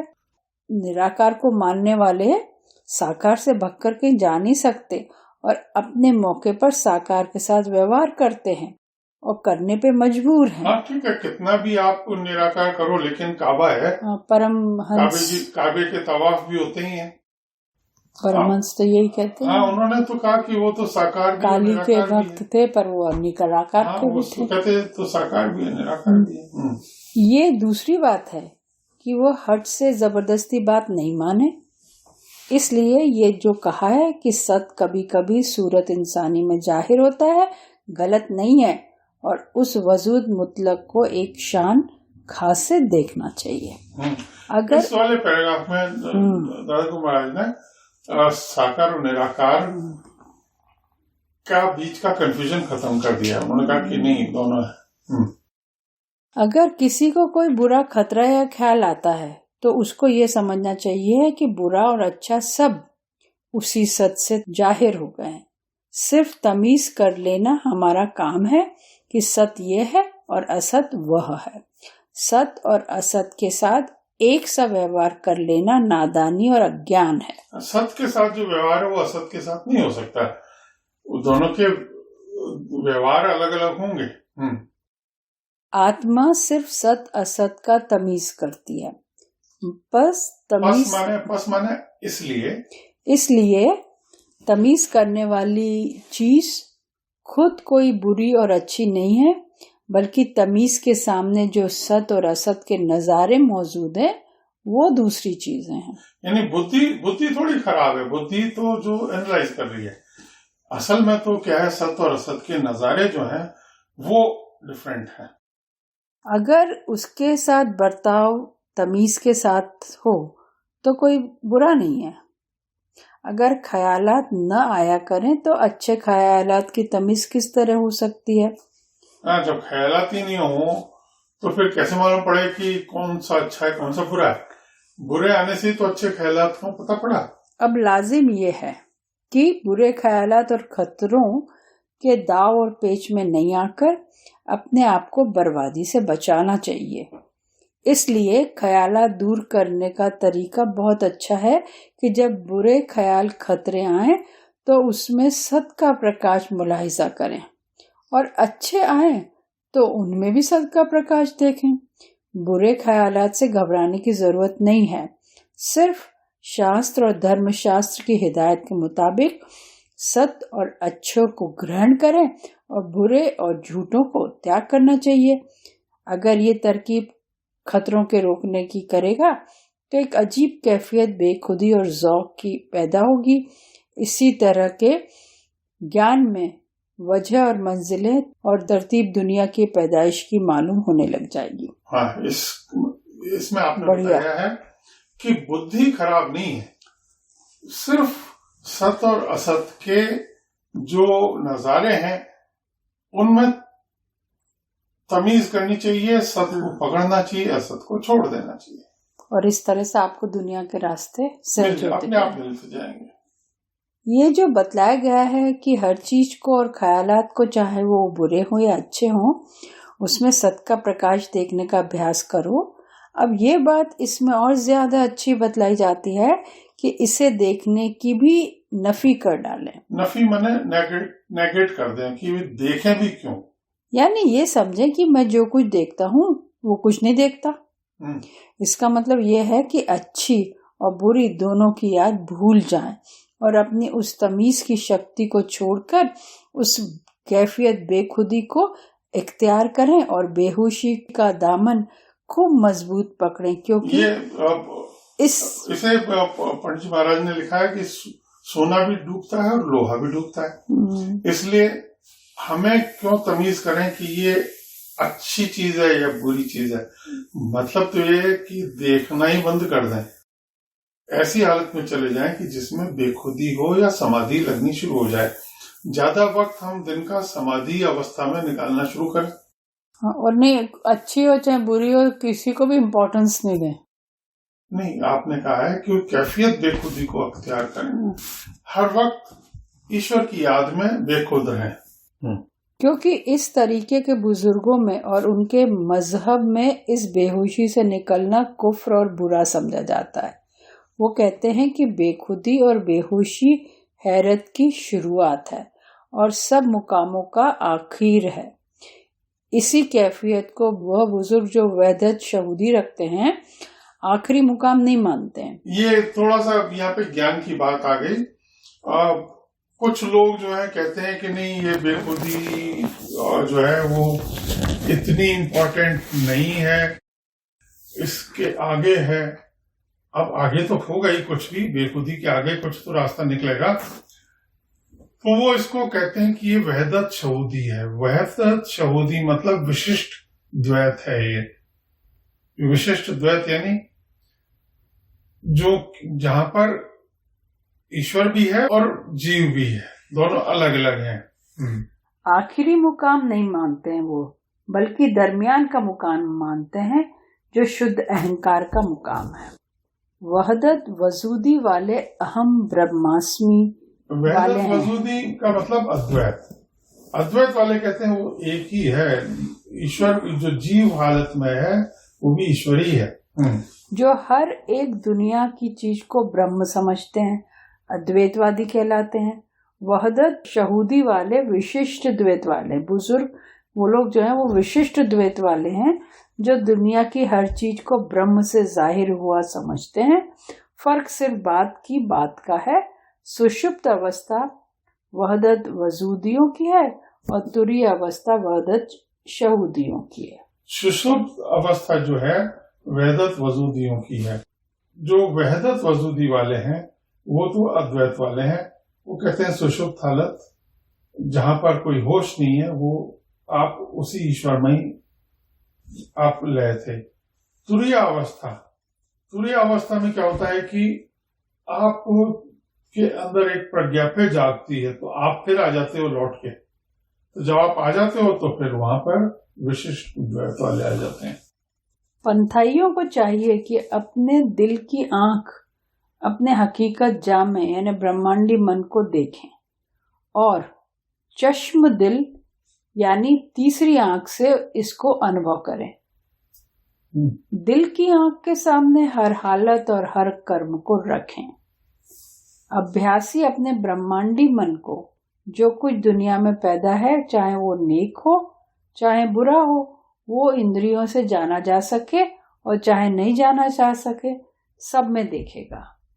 यहाँ तक कि तमाम दुनिया को अपने में कायम देखेगा और जितनी चीजें इस दुनिया में मौजूद हैं उन सब में अपने आप को भिदा हुआ पाएगा। ये हालत कहते हैं कि हम ब्रह्मास्मि वाली हालत विज्ञानमय कोश के निचली हालत में होती है और थोड़ी झलक में या ज्यादा डिटेल में हर एक को आती है कभी कभी। तो ये जो हालत है, अब कुछ को नहीं भी आती, कोई जरूरी नहीं है। कुछ लोगों को इससे बाहर में निकाल के गुरु ले जाते हैं। तो आपका कहना है कि सारी दुनिया में इसी जो भी चीज मौजूद है उसमें ईश्वर को ही देखे और सृष्टि भी उसी की है, ईश्वर भी उसी की है और ला इलाहा इल्लल्लाह का असल में जो वजूद और शहूद है उसी में अपने आप को मुतमईन माने। जितनी बातें कि मन बुद्धि और इंद्रियों की हैं वो सब आईने मालूम होंगे और इन आईनों में अपने सूक्ष्म शरीर को देखेगा। ऐसा मालूम होगा कि तमाम दुनिया जिस्म की तरह पर है और अभ्यासी उनकी रूह और आत्मा है। सूफियों की इस्तिलाह और परिभाषा में इस हालत का नाम उमी उल जमा है। जब यह मराकिबा कभी हो जाएगा, कभी मीन्स स्थिर हो जाएगा, यह मराकिबा स्थिर हो जाएगा, यानी यह समाधि परिपक्व हो जाएगी, तब रंज और खुशी की सब बातों को पहले से जान जाया करेगा, क्योंकि रूह का अपनी खुशी और रंज की बाबत जानना जरूरी है। ये आपने कहा कि एक हालत ऐसी होती है जिसमें इस सारी चीजों को अपने सृष्टि को जब अहम ब्रह्मास्मि हो जाता है तो वो सृष्टि का क्रिएटर, पालन करता और विध्वंसक खुद ही अपने आप को देखने लगता है। तो उस हालत में सारी रंज, खुशी, सब बातें उसको धीरे धीरे पता पड़ने लग जाती हैं। एक तरह का मराकबा यह है कि ला इलाहा इल्लल्लाह, यहाँ इस्म जलाल हु की लिखी हुई सूरत को अपनी आंख के सामने या ज्ञान के सामने कागज या ख्याल के तख्ते पर जो आंखों के सामने मौजूद है पढ़ता रहे और हमेशा इसी सूरत का ख्याल रखे उस वक्त तक जब तक कि बेहोशी हो जाए और वो शक्ल बिल्कुल भूल जाए, यहाँ तक कि भूलने का ख्याल भी भूल जाए। मेन बात है समाधि लगना। समाधि अगर आपकी लगने लग गई है तो फिर इन सबको करने की जरूरत नहीं है, क्योंकि ये इसलिए की जा रही है कि किसी तरह आप बेखुदी की हालत में पहुंच जाओ। पत्थर, मिट्टी का ढेला, कब्र, आईना, फूल, मुर्शिद, माशूक के चेहरे या किसी चीज की तरफ आंख और नजर इस तरह लगाएं कि पलक न झपके और अपने अंतःकरण को उस सत आधार की तरफ, जिसका कि न कोई रंग रूप और नाम है, उसमें लगाएं, यहाँ तक कि संकल्प विकल्प के रास्ते बंद हो जाएं और बेहोशी के आसार पैदा होने लगे और हर चीज से गाफिल इस दर्जे हो जाएं कि अपनी गफलत की खबर भी नहीं रहे। ये भी एक तरीका आपने बताया कि आप बिना पलक झपके हर चीज में ईश्वर को देखने की कोशिश करो। धीरे धीरे आप में बेहोशी के आसार पैदा हो जाएंगे और समाधि लग जाएगी। बाज बुजुर्गों ने ये फरमाया है कि परमात्मा की तरफ इस तरह से तवज्जो को जमाएं कि तफरुकात मुख्तलिफा से कुबाए कुल्लिया और जुजिया और जाहिरिया और बातिनिया को बेकार और हर इल्म और एतकद बल्कि मासिबा अल्लाह के दिल को खाली करके हजरत हक सुभान ताला की तरफ, जैसा कि वो फिल वाक़े है, बिला के तनाजिया और तशबिया के तवज्जो करें। कुछ बुजुर्गों का ये कहना है कि ईश्वर की तरह इस तरह ध्यान लगाएं कि जितनी भी रिफ्लेक्शंस, इमेजेस और इम्प्रेशंस जो भी आपके दिल में हैं, उनको हटा के सिवाय ईश्वर को ही अपने हृदय में प्रकट करें और धीरे धीरे सब कुछ और दूसरी चीजों को भूलते भूलते इसको बात को भी भूल जाएं तो भी समाधि लग जाएगी। दुनिया की चीजों और जुमले किस्म के ताल्लुकात जिन्होंने की दिल को अपनी तरफ खींच रखा है, तरफुरकात मुख्तलिफा कहते हैं। इसमें जो वर्ड आया था ना, तफरुकात मुख्तलिफा का मतलब आपने एक्सप्लेन किया है कि जितनी दुनिया की कामनाएं और वासनाएं हैं उनको तफरुकात मुख्तलिफा कहते हैं। मुख्तलिफ कहते हैं अपोजिट, तफरुकात इम्प्रेशंस। जिस्म के अंदर दिल, दिमाग, जिगर, आंख, नाक, कान वगैरह को कुवाए कुल्लिया कहते हैं। बाकी और सब जोड़ों वगैरह को कुबाए जुजिया कहते हैं। जिस्म के दो हिस्से जहां आत्मा और प्राण शक्ति केंद्र यानी मरकज बनाकर काम कर रहे हैं, वो कुबाए कुल्लिया हैं। जो उनके आधार और सहारे पे काम कर रहे हैं वो कुबाए जुजिया हैं। सूक्ष्म और सूक्ष्म शरीरों को जाहिरी और बातिनी कहते हैं। आपका कहना है स्थूल कि- और सूक्ष्म आपका कहना है कि दिल, दिमाग, जिगर, आंख, नाक, कान, इनको कुलिया कहते हैं, और बाकी सारे बॉडी के जो अदर पार्ट्स ऑर्गन्स हैं उनको कुआए जुजिया कहते हैं। तो दोनों चीजें जो हैं वो आत्मा और प्राण को सेंटर बना के काम कर रहे हैं, और इसी के आधार पर सारा ये बॉडी का काम चल रहा है, जहां पर स्थूल को तो जाहिरी कहते हैं और सूक्ष्म या जो नहीं दिखाई पड़ता उसको बातें नहीं कहते हैं। हर तरह के ज्ञान को इल्म और हर तरह के विश्वास को एतकाद कहते हैं। दुनिया की जितनी चीजें हैं, चाहे वो दिखाई पड़े या नहीं पड़े, वो सब परमात्मा के सिवा हैं, परमात्मा के अलावा नहीं है वो। इन सब चीजों में दिल को खाली कर देना चाहिए, बस सिर्फ एक लक्ष्य को याद रखना चाहिए। ठीक है।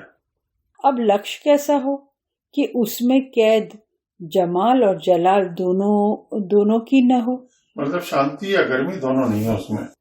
ब्रह्म के दो रूप और दर्शन हैं, एक विश्व रूप दर्शन है, दूसरा आत्म रूप दर्शन है। विश्व रूप दर्शन जलाली है, आत्म रूप दर्शन जमाली है, जिसको महतो महियान और अड़ो अड़ियान भी कहते हैं। मैं तो महियान मीन्स बहुत महान, विशाल, अनंत, और अणु अणिया मीन्स बहुत सूक्ष्म और बहुत ही छोटे से छोटा।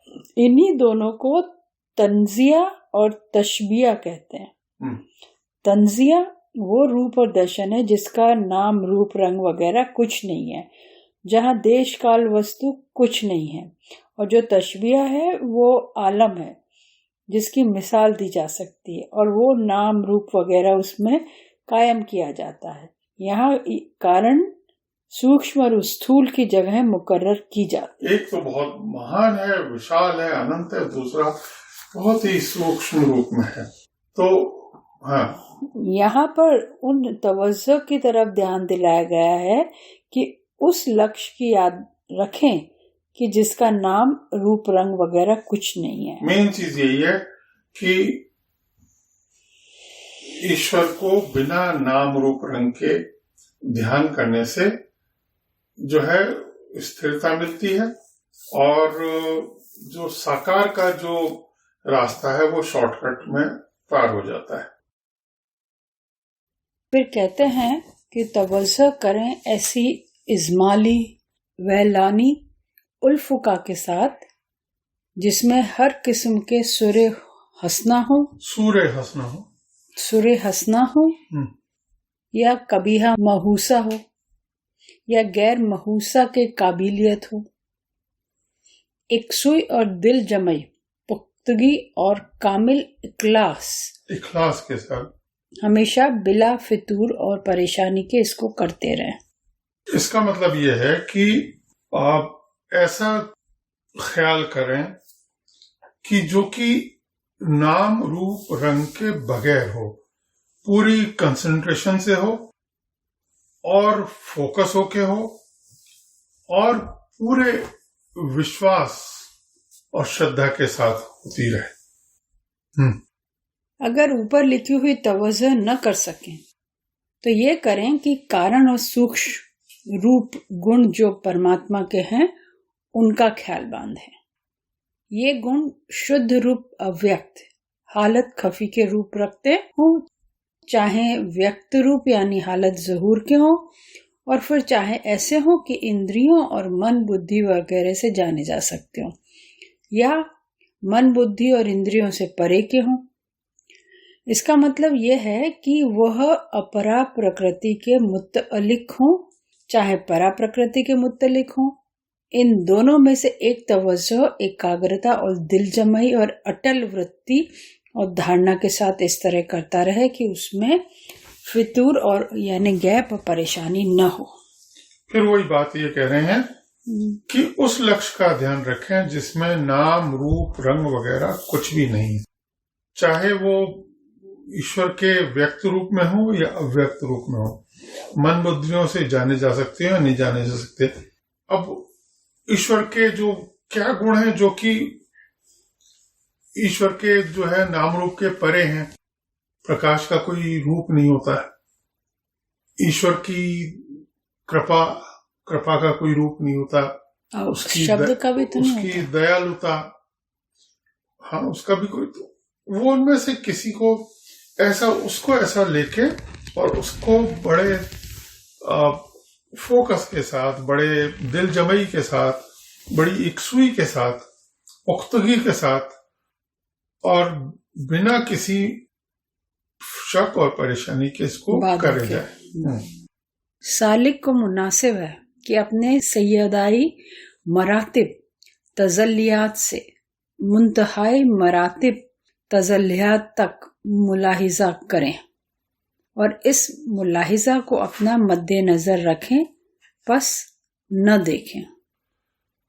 शिष्य या जो अभ्यासी है उसको चाहिए कि अपने सिलसिले की जो निस्बत है, जो जुड़ी चली आ रही है, उसकी तरफ नजर रखें और इधर उधर न देखें तो ठीक है।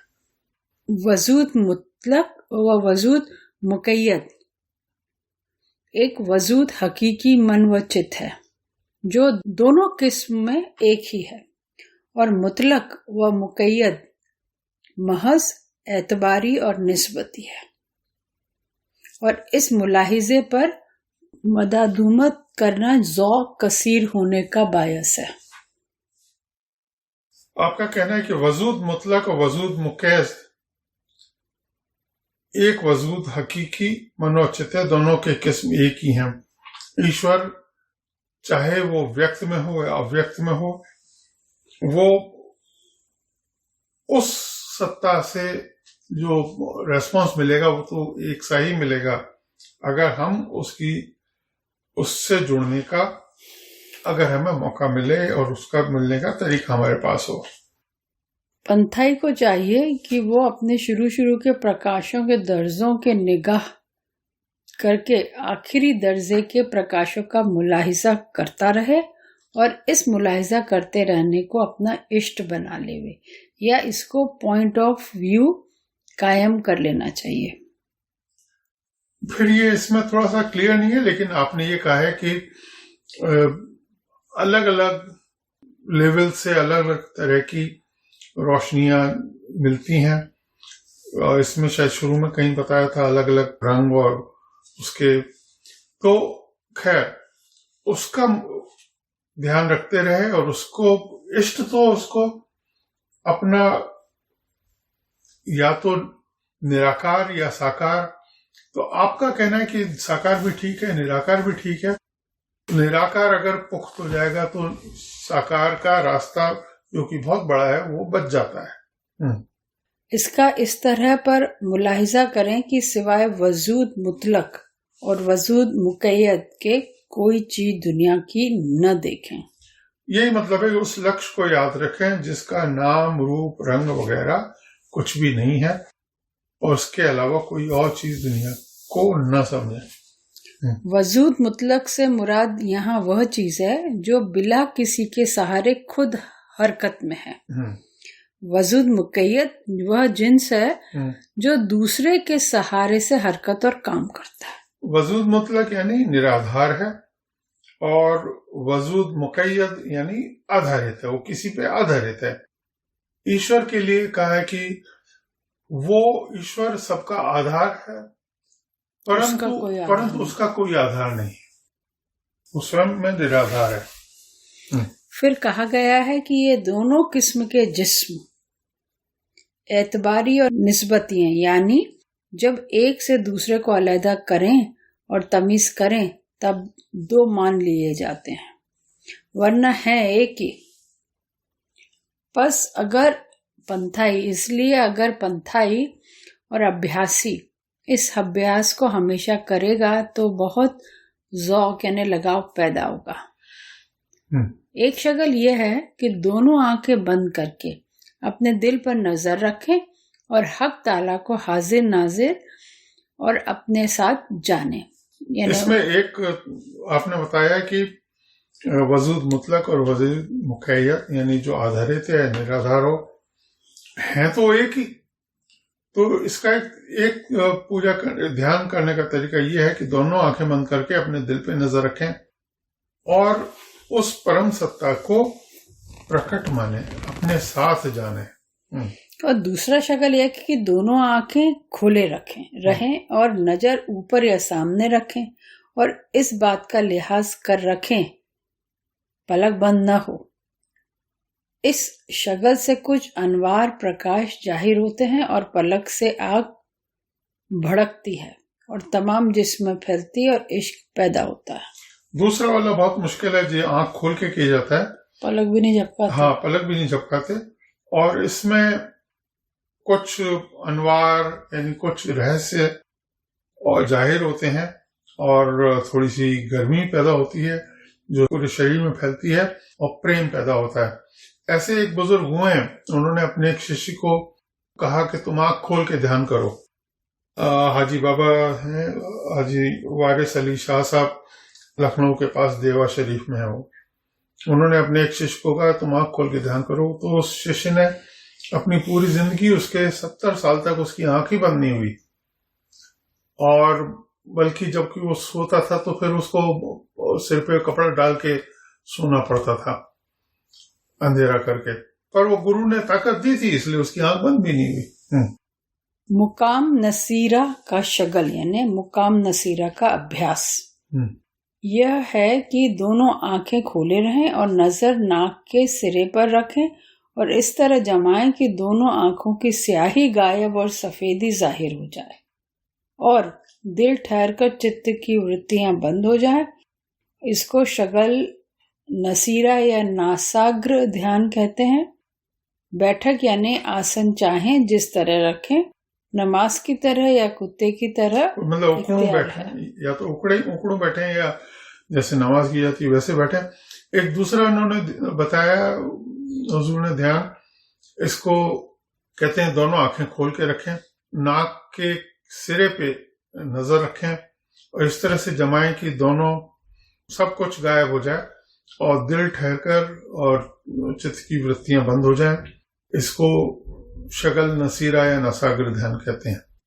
अगर अपनी नजर भौहें के दरमियान जमाएं यानी भौहों के बीच में जमाएं और जैसे ऊपर लिखा गया है वैसा अभ्यास करें, शगल करें, तो इस शगल को मुकाम महमूदा यानी भ्रकुटी ध्यान कहते हैं।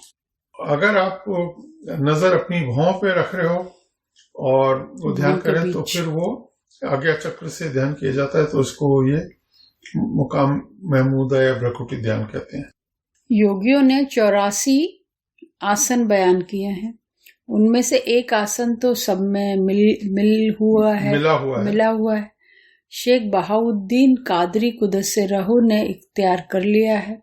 वो ये है कि मरब्बा चारों जानू बैठे और दोनों पांव इकट्ठे करें, बाएं पांव की एड़ी अंडकोश खुस्तीन के नीचे रखें और दाहिना पांव उसके पास रखें। उसके बाद कूल्हे रखें और सांस ऊपर खींचें और नाफ यानी नामी को पीठ की तरफ समेटकर और मुंह बंद करें। जबान तालू से चिपका ले। इसके बाद बहम में मशगल हो यानी दिल में फिक्र करें कि वो ही है। भूखा रहें और सोना छोड़ वो ही है और मैं नहीं हूँ। भूखा रहें और सोना छोड़ दें। अगर 3 रोज मुतवातिर बिला खाए और सोए इसी शगल को करता रहे तो उस पर ऐसी बेखुदी और बेहोशी तारी होगी जिसमें कि गैब के पर्दे उस पर खुल जाएंगे। फिर यह है कि एक शेख बहाउद्दीन कादरी साहब ने ऐसा बताया कि एक और तरह का ध्यान है जिसमें कि आप पद्मासन में बैठें, उसके बाद दिल में ख्याल करें कि सिर्फ ईश्वर ही है और मैं नहीं हूं। और फिर वो ये भी उन्होंने बताया कि भूखा रहे और खाना छोड़ दे और सोना छोड़ दे और 3 दिन तक बिना खाए और सोए इसी को करता रहे तो ऐसी बेहोशी तारी होगी, वैसी बेखुदी उस पे आएगी कि ईश्वरीय पर्दे उस पे खुल जाएंगे। तो या तो वो शख्स होश में आ जाएगा या मजजूब हो जाएगा। या तो वो होश में आ जाएगा या फिर वो मजजूब यानी जिसको कहते हैं कि वो अटक जाएगा कहीं। अगर पहले 3 रोज में यह कैफियत नहीं हो तो फिर उसके बाद मुत्तसिल और 3 दिन करे, और हर 3 दिन के दरमियान में किसी कदर खा पी ले और सोए, वरना बिल्कुल सौदाई हो जाएगा और पागल की तरह हो जाएगा। फिर अगर इसको रिपीट करना है तो कुछ खा पी के फिर दोबारा इस तरह से करे। लेकिन इसका कई ऐसे बुजुर्ग हैं जिन्होंने इसको खूब किया हुआ है और उन्होंने फिर सारी जिंदगी किया है। उन्होंने वो ऐसे ही करते थे, 3 दिन तक कुछ नहीं खाते थे, फिर चौथे दिन कुछ खा लिया, फिर 3 दिन किया। हजरत अबुल हसन खिरकानी साहब ने तो बहुत ज्यादा किया।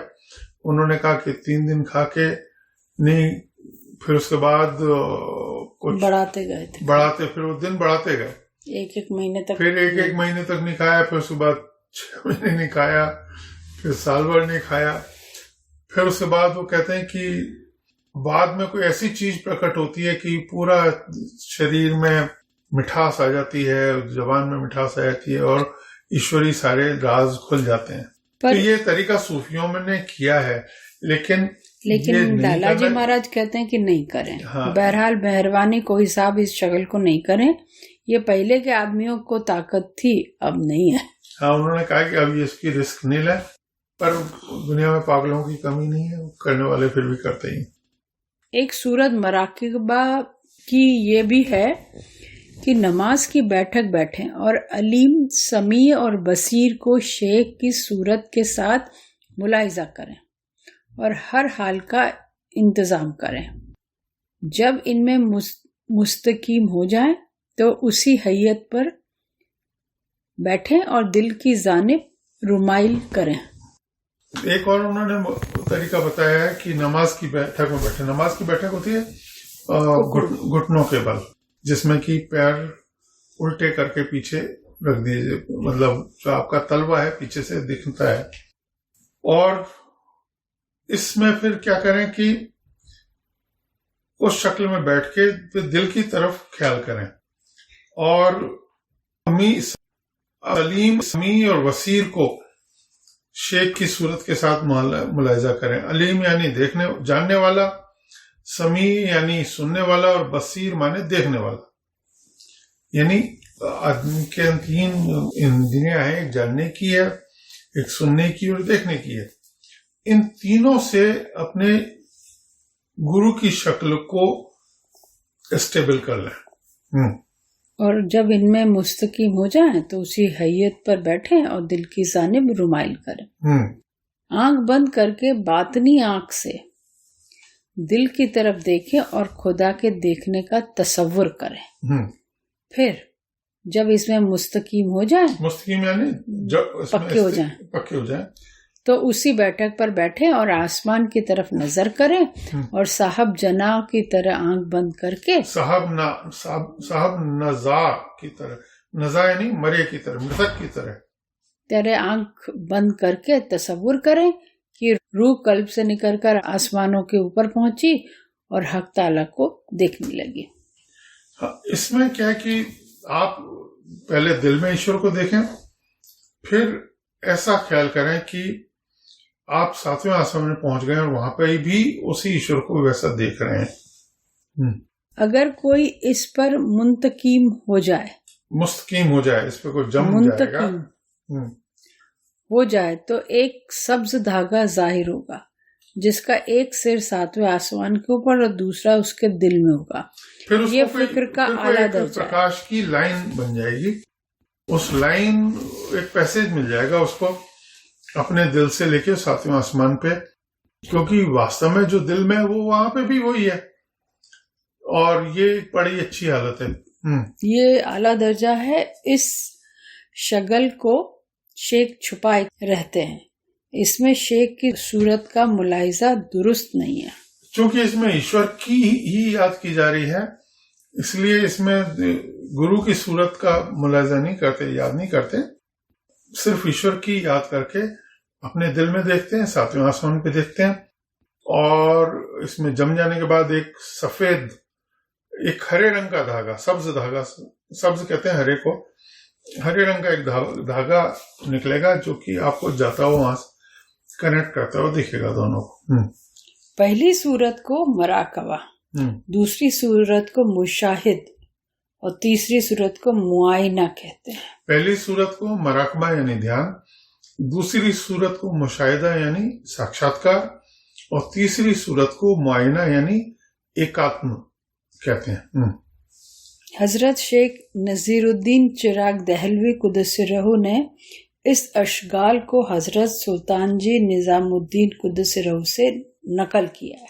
ये हजरत निजामुद्दीन औलिया दिल्ली में जो है उनके शिष्य थे हजरत चिराग दहलवी साहब, वहां से उनसे उन्होंने लिया है। तो ये हजरत निजामुद्दीन औलिया का तरीका था ये।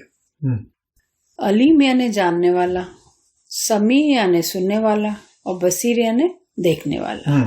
शेख के मानी अपने गुरु के हैं, और इल्तिजाम के मानी लाजिमी तौर पर इख्तियार कर लेना है, और मुस्तकीम के माने ठहर जाना, स्थित हो जाना है, और हैयत के माने शक्ल के है, रूह के माने मुंह से है, साहब निजा के माने वह आदमी जो मर रहा है, बातिनी आंख से मुराद दिल और अंदर की आंख। ये इन्होंने जो वर्ड यूज किए हैं उसके अर्थ बताए हैं। कालिब के मानी जिस्म के है, मराकबा यानी समाधि जिससे देह को निगाह रखते हैं, समावस्था एतदाल की हालत होती है, एक लक्ष्य यानी आइडियल कायम रहता है और सामने रहता है, दूसरा नहीं आता। मुशाहिदा के यानी साक्षात्कार है करने के है, जिसमें ये यकीन हो जाता है कि अगर इसको जान लिया कि जरूर यही है जिससे के वास्ते तलाश और कोशिश थी। मुआयना के माने एन को हो जाना, जिसको देखना था वही हो जाना, मुआयना एकात्म हो जाना। हाँ, तो ये तो सारे मीनिंग थे जो तुम ऑलरेडी बता चुके हैं। हाँ। हजरत मीर सैयद मोहम्मद गेसू दराज अली उल रहमत ने, ये गेसू दराज जी भी ये हजरत चिराग देलवी के शिष्य थे। चिराग देलवी यानी निजामुद्दीन औलिया साहब के ग्रैंड वो उसमें मतलब उनके शिष्य के शिष्य थे। हाँ, साउथ में इन्होंने अपना यानी ज्यों का त्यों रहें और ये सोचा करें कि मैं नहीं हूँ, जो कुछ है वही है। ये रास्ता बहुत नजदीक है। जो ये खला का रास्ता है। इसमें कुछ सूफी लोग खला के रास्ते को पकड़ते हैं, उसमें ऐसा ख्याल करते हैं मैं हूं ही नहीं, जो कुछ है वही है, अंदर भी वही है, बाहर भी वही है। मुश्किल है, लेकिन ये करते करते शायद किसी का ये पक्का भी हो जाता है। जो शख्स मराकिबा और अल्लाह के जिक्र में मशगूल होगा तो सारे आलम की उस पर तजल्ली होगी, सारे आलम का प्रकाश उस पर होगा।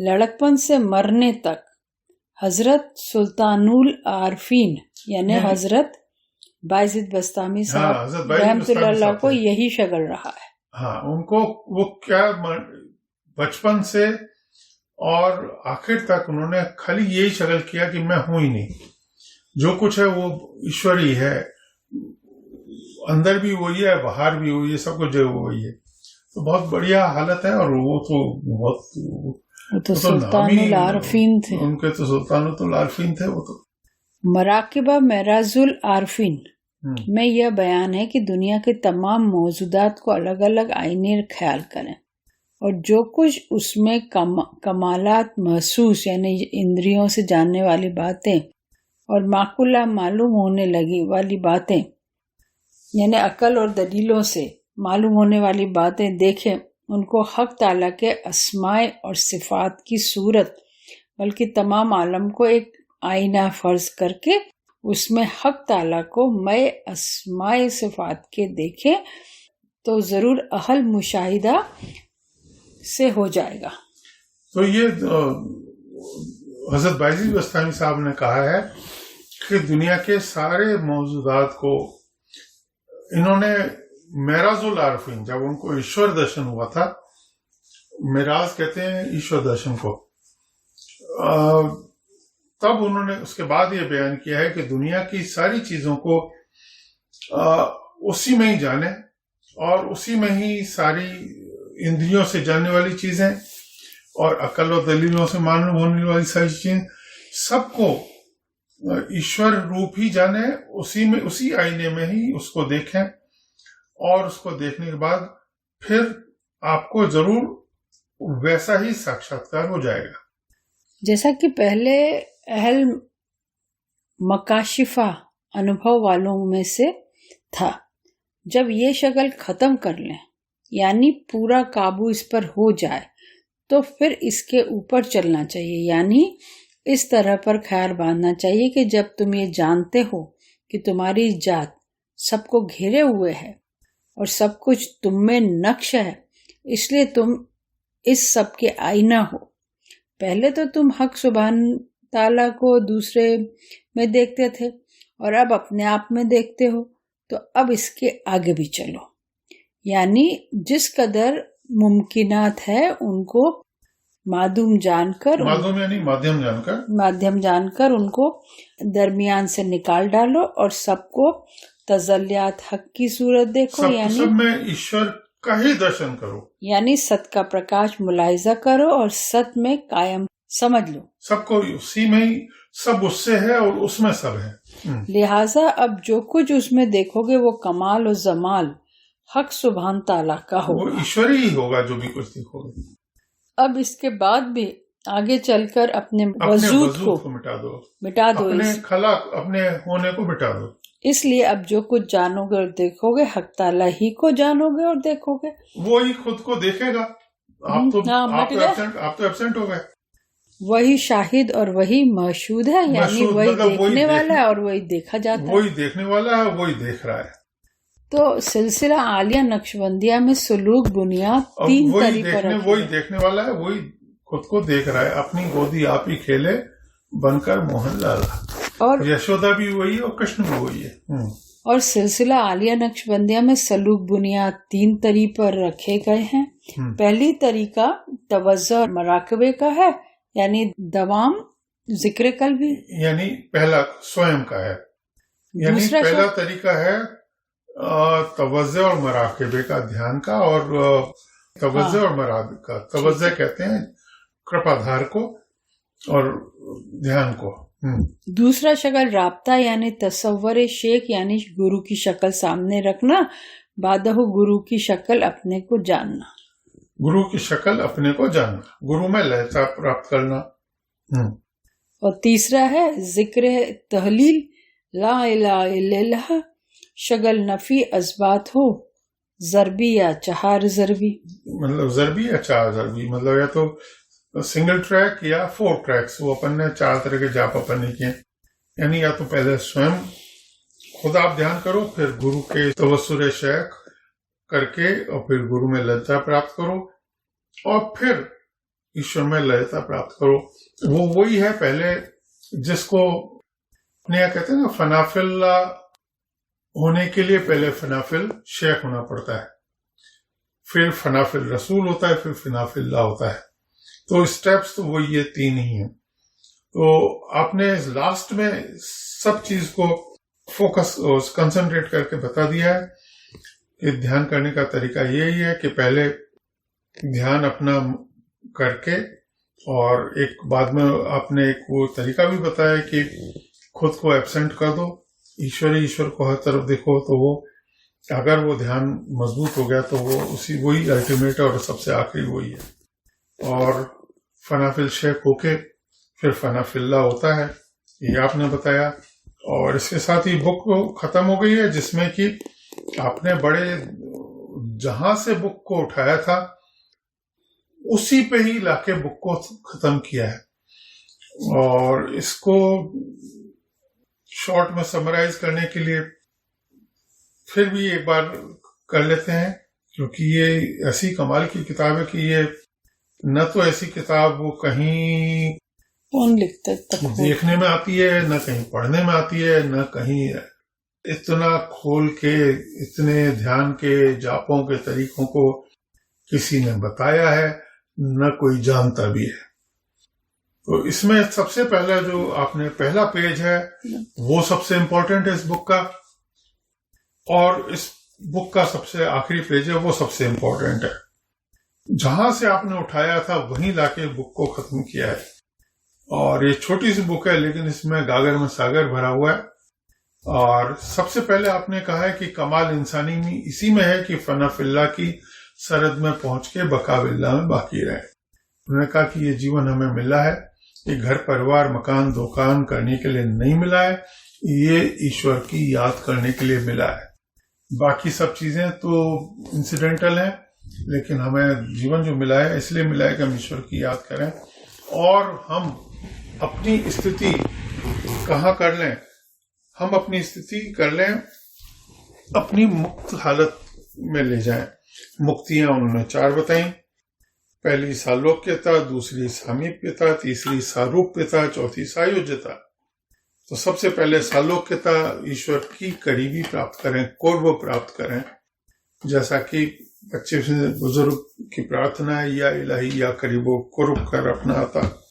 तो जब कुर्ब उसका मिल जाता है तो फिर वो उसके बाद दूसरी जब मुक्ति होती है, सारूप्य जब हो जाता है, तब वो फना हो जाता है। और तीसरी मुक्ति होती है तब वो बका हो जाता है, और चौथी मुक्ति होती है तब वो बकाउल बका हो जाता है।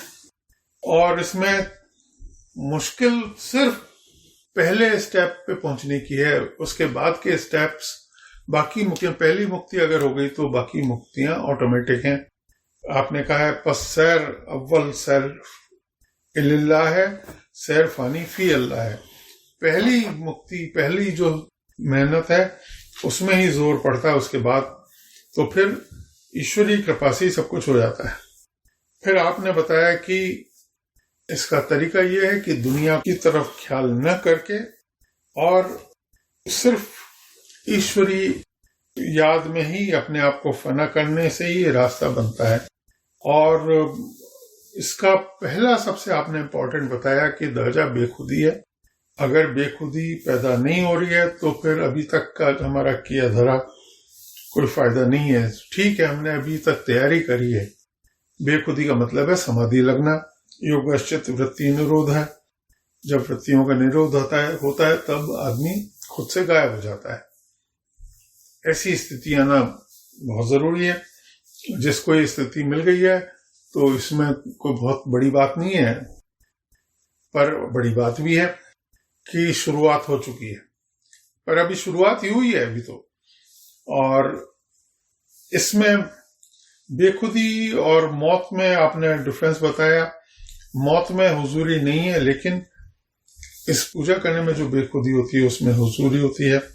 और फिर आप कहते हैं कि अगर इसको करता रहे तो उसमें धीरे धीरे एक जज्ब की हालत पैदा होती है, वो विलायत की सरहद में आ जाता है। वो ईश्वर की कृपा फिर उसको अपने कंट्रोल में ले लेती है। फिर वो बाकी चीजें उसकी अपने आप होने लग जाती हैं।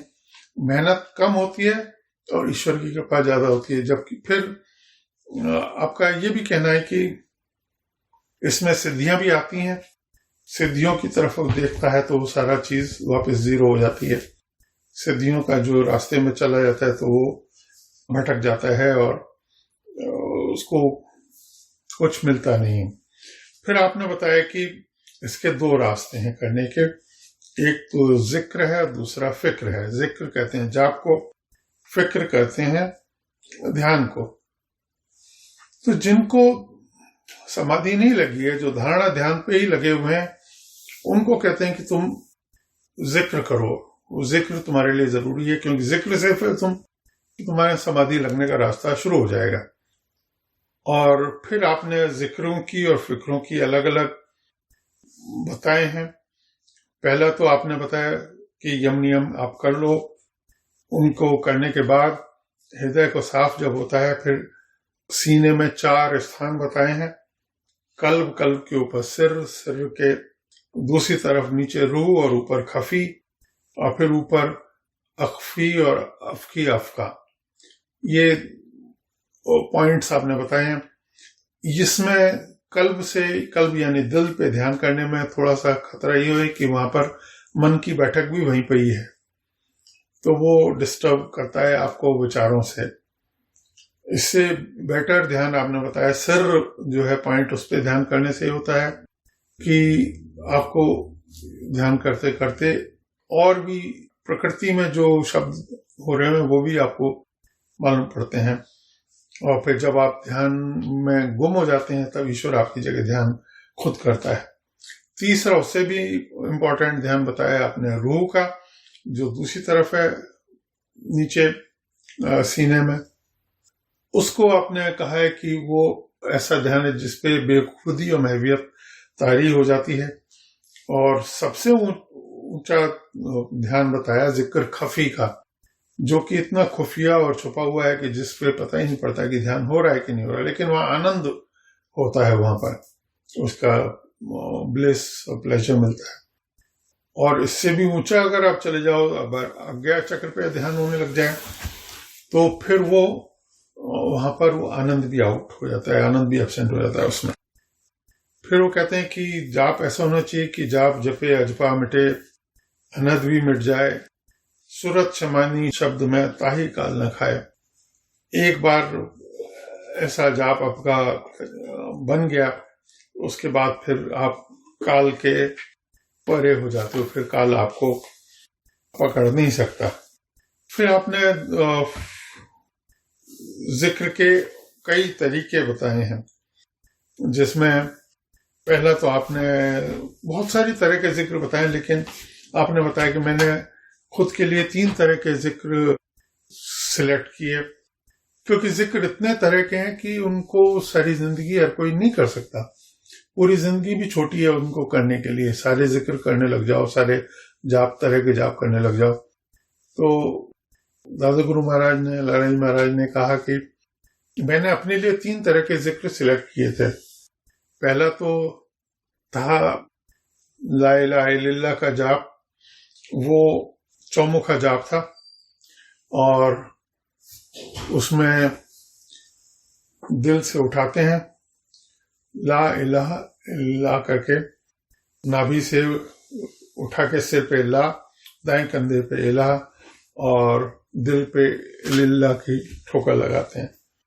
फिर दूसरा उन्होंने जाप बताया कि मैंने जो कि हुजूर महाराज पे नाजिर हुआ था ये वाला जाप, जिसमें आपने इसको चौमुखा जाप बोला है वैसे भी, पर यह है या फत्ताह हो या रज़्ज़ाक़ो या वाहब हो या अल्लाह हो।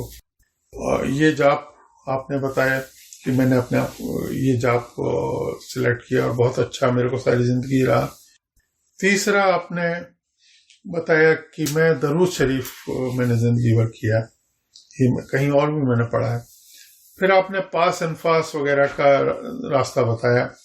पास एंड फास में सांस के साथ जाप बताए हैं, जैसे एक सांस लेते हैं, सांस छोड़ते हैं, उसमें सांस छोड़ो तो ला इलाहा बोलो और अंदर जाए तो इल्लल्लाह, और ये इस तरह से चरखी बन जाती है। एक जिक्र 2 ला इलाहा इल्लल्लाह को आप दाएं कंधे से लेके दिल पे भी आप छोड़ के भी आप जाप कर सकते हैं। और ये ऐसे कई उन्होंने जिक्र बताए हैं। फिर ये बताएं कि रूह से कांटेक्ट करना हो तो कैसा जाप करो, किसी के मजार पे जाके उससे कांटेक्ट करना हो तो कैसा जाप। लेकिन बाद में उन्होंने कहा कि ये सब जरूरी नहीं है और ये भटकाने वाले भी हो सकते हैं। और फिर आप आए फिक्र के ऊपर, आप ध्यान के ऊपर। ध्यान में आपने तरह तरह की समाधियों का जिक्र किया। तो आपने पहला फिर से आपने रिपीट किया कि इस बेखुदी की हालत बहुत ऊंची हालत है, और इसी में ईश्वरीय ज्ञान होता है, और वो किसी को पता भी नहीं पड़े और वो बेखुदी में भी रहे तो भी ये मानना चाहिए कि ईश्वर में उस वक्त तक स्थित था जब तक वो ध्यान में नहीं था। और फिर इसके बाद आपने जाती और सिफाती फर्क बताए हैं। जाती यानी ईश्वरीय और सिफाती यानी माया के अंतर्गत। तो इन बातों का करने के बाद फिर आप इसमें जाप को बराबर आपने अलग अलग रास्तों पे बताया है। फिर कई जाप उन्होंने बताया जिसमें दिल की हालत, दिल पे आप लेके और उस पर ठोकर लगा के आप करें। फिर आपने एक जगह बताया कि ला इलाहा इल्लल्लाह करने के बदले में हिंदी में भी कर सकते हो, कुछ नहीं है सिवाय परमात्मा के। नाभि से उठाओ आप सूरत को, सिर पे ले जाओ और सिर पे बोलो कुछ भी नहीं है, दाएं कंधे पे सिवाय, और दिल पे ठोकर लगा के परमात्मा के। और इस तरह का जाप करने से भी वही हालत होती है जैसे कि ला इलाहा इल्लल्लाह का जाप करने से होती है। और फिर आपने आखिर में, इस बुक के आखिर में बहुत ऊंचे तरह के ध्यान भी बताया, जिसमें हजरत बायजीद बस्तामी का बताया एक तरीका है, जिसमें कि वो ख्याल ये करो कि मैं हूं ही नहीं सिवाय परमात्मा के, अंदर भी वही है बाहर भी वही है, और उसी का ही साक्षात्कार हो रहा है, उसी का मुशाहिदा हो रहा है, अपना वजूद है ही नहीं। और उन्होंने फिर बताया कि इसको करने के बाद, गुरु में लयता होने के बाद ईश्वर में लयता अपने आप प्राप्त हो जाती है।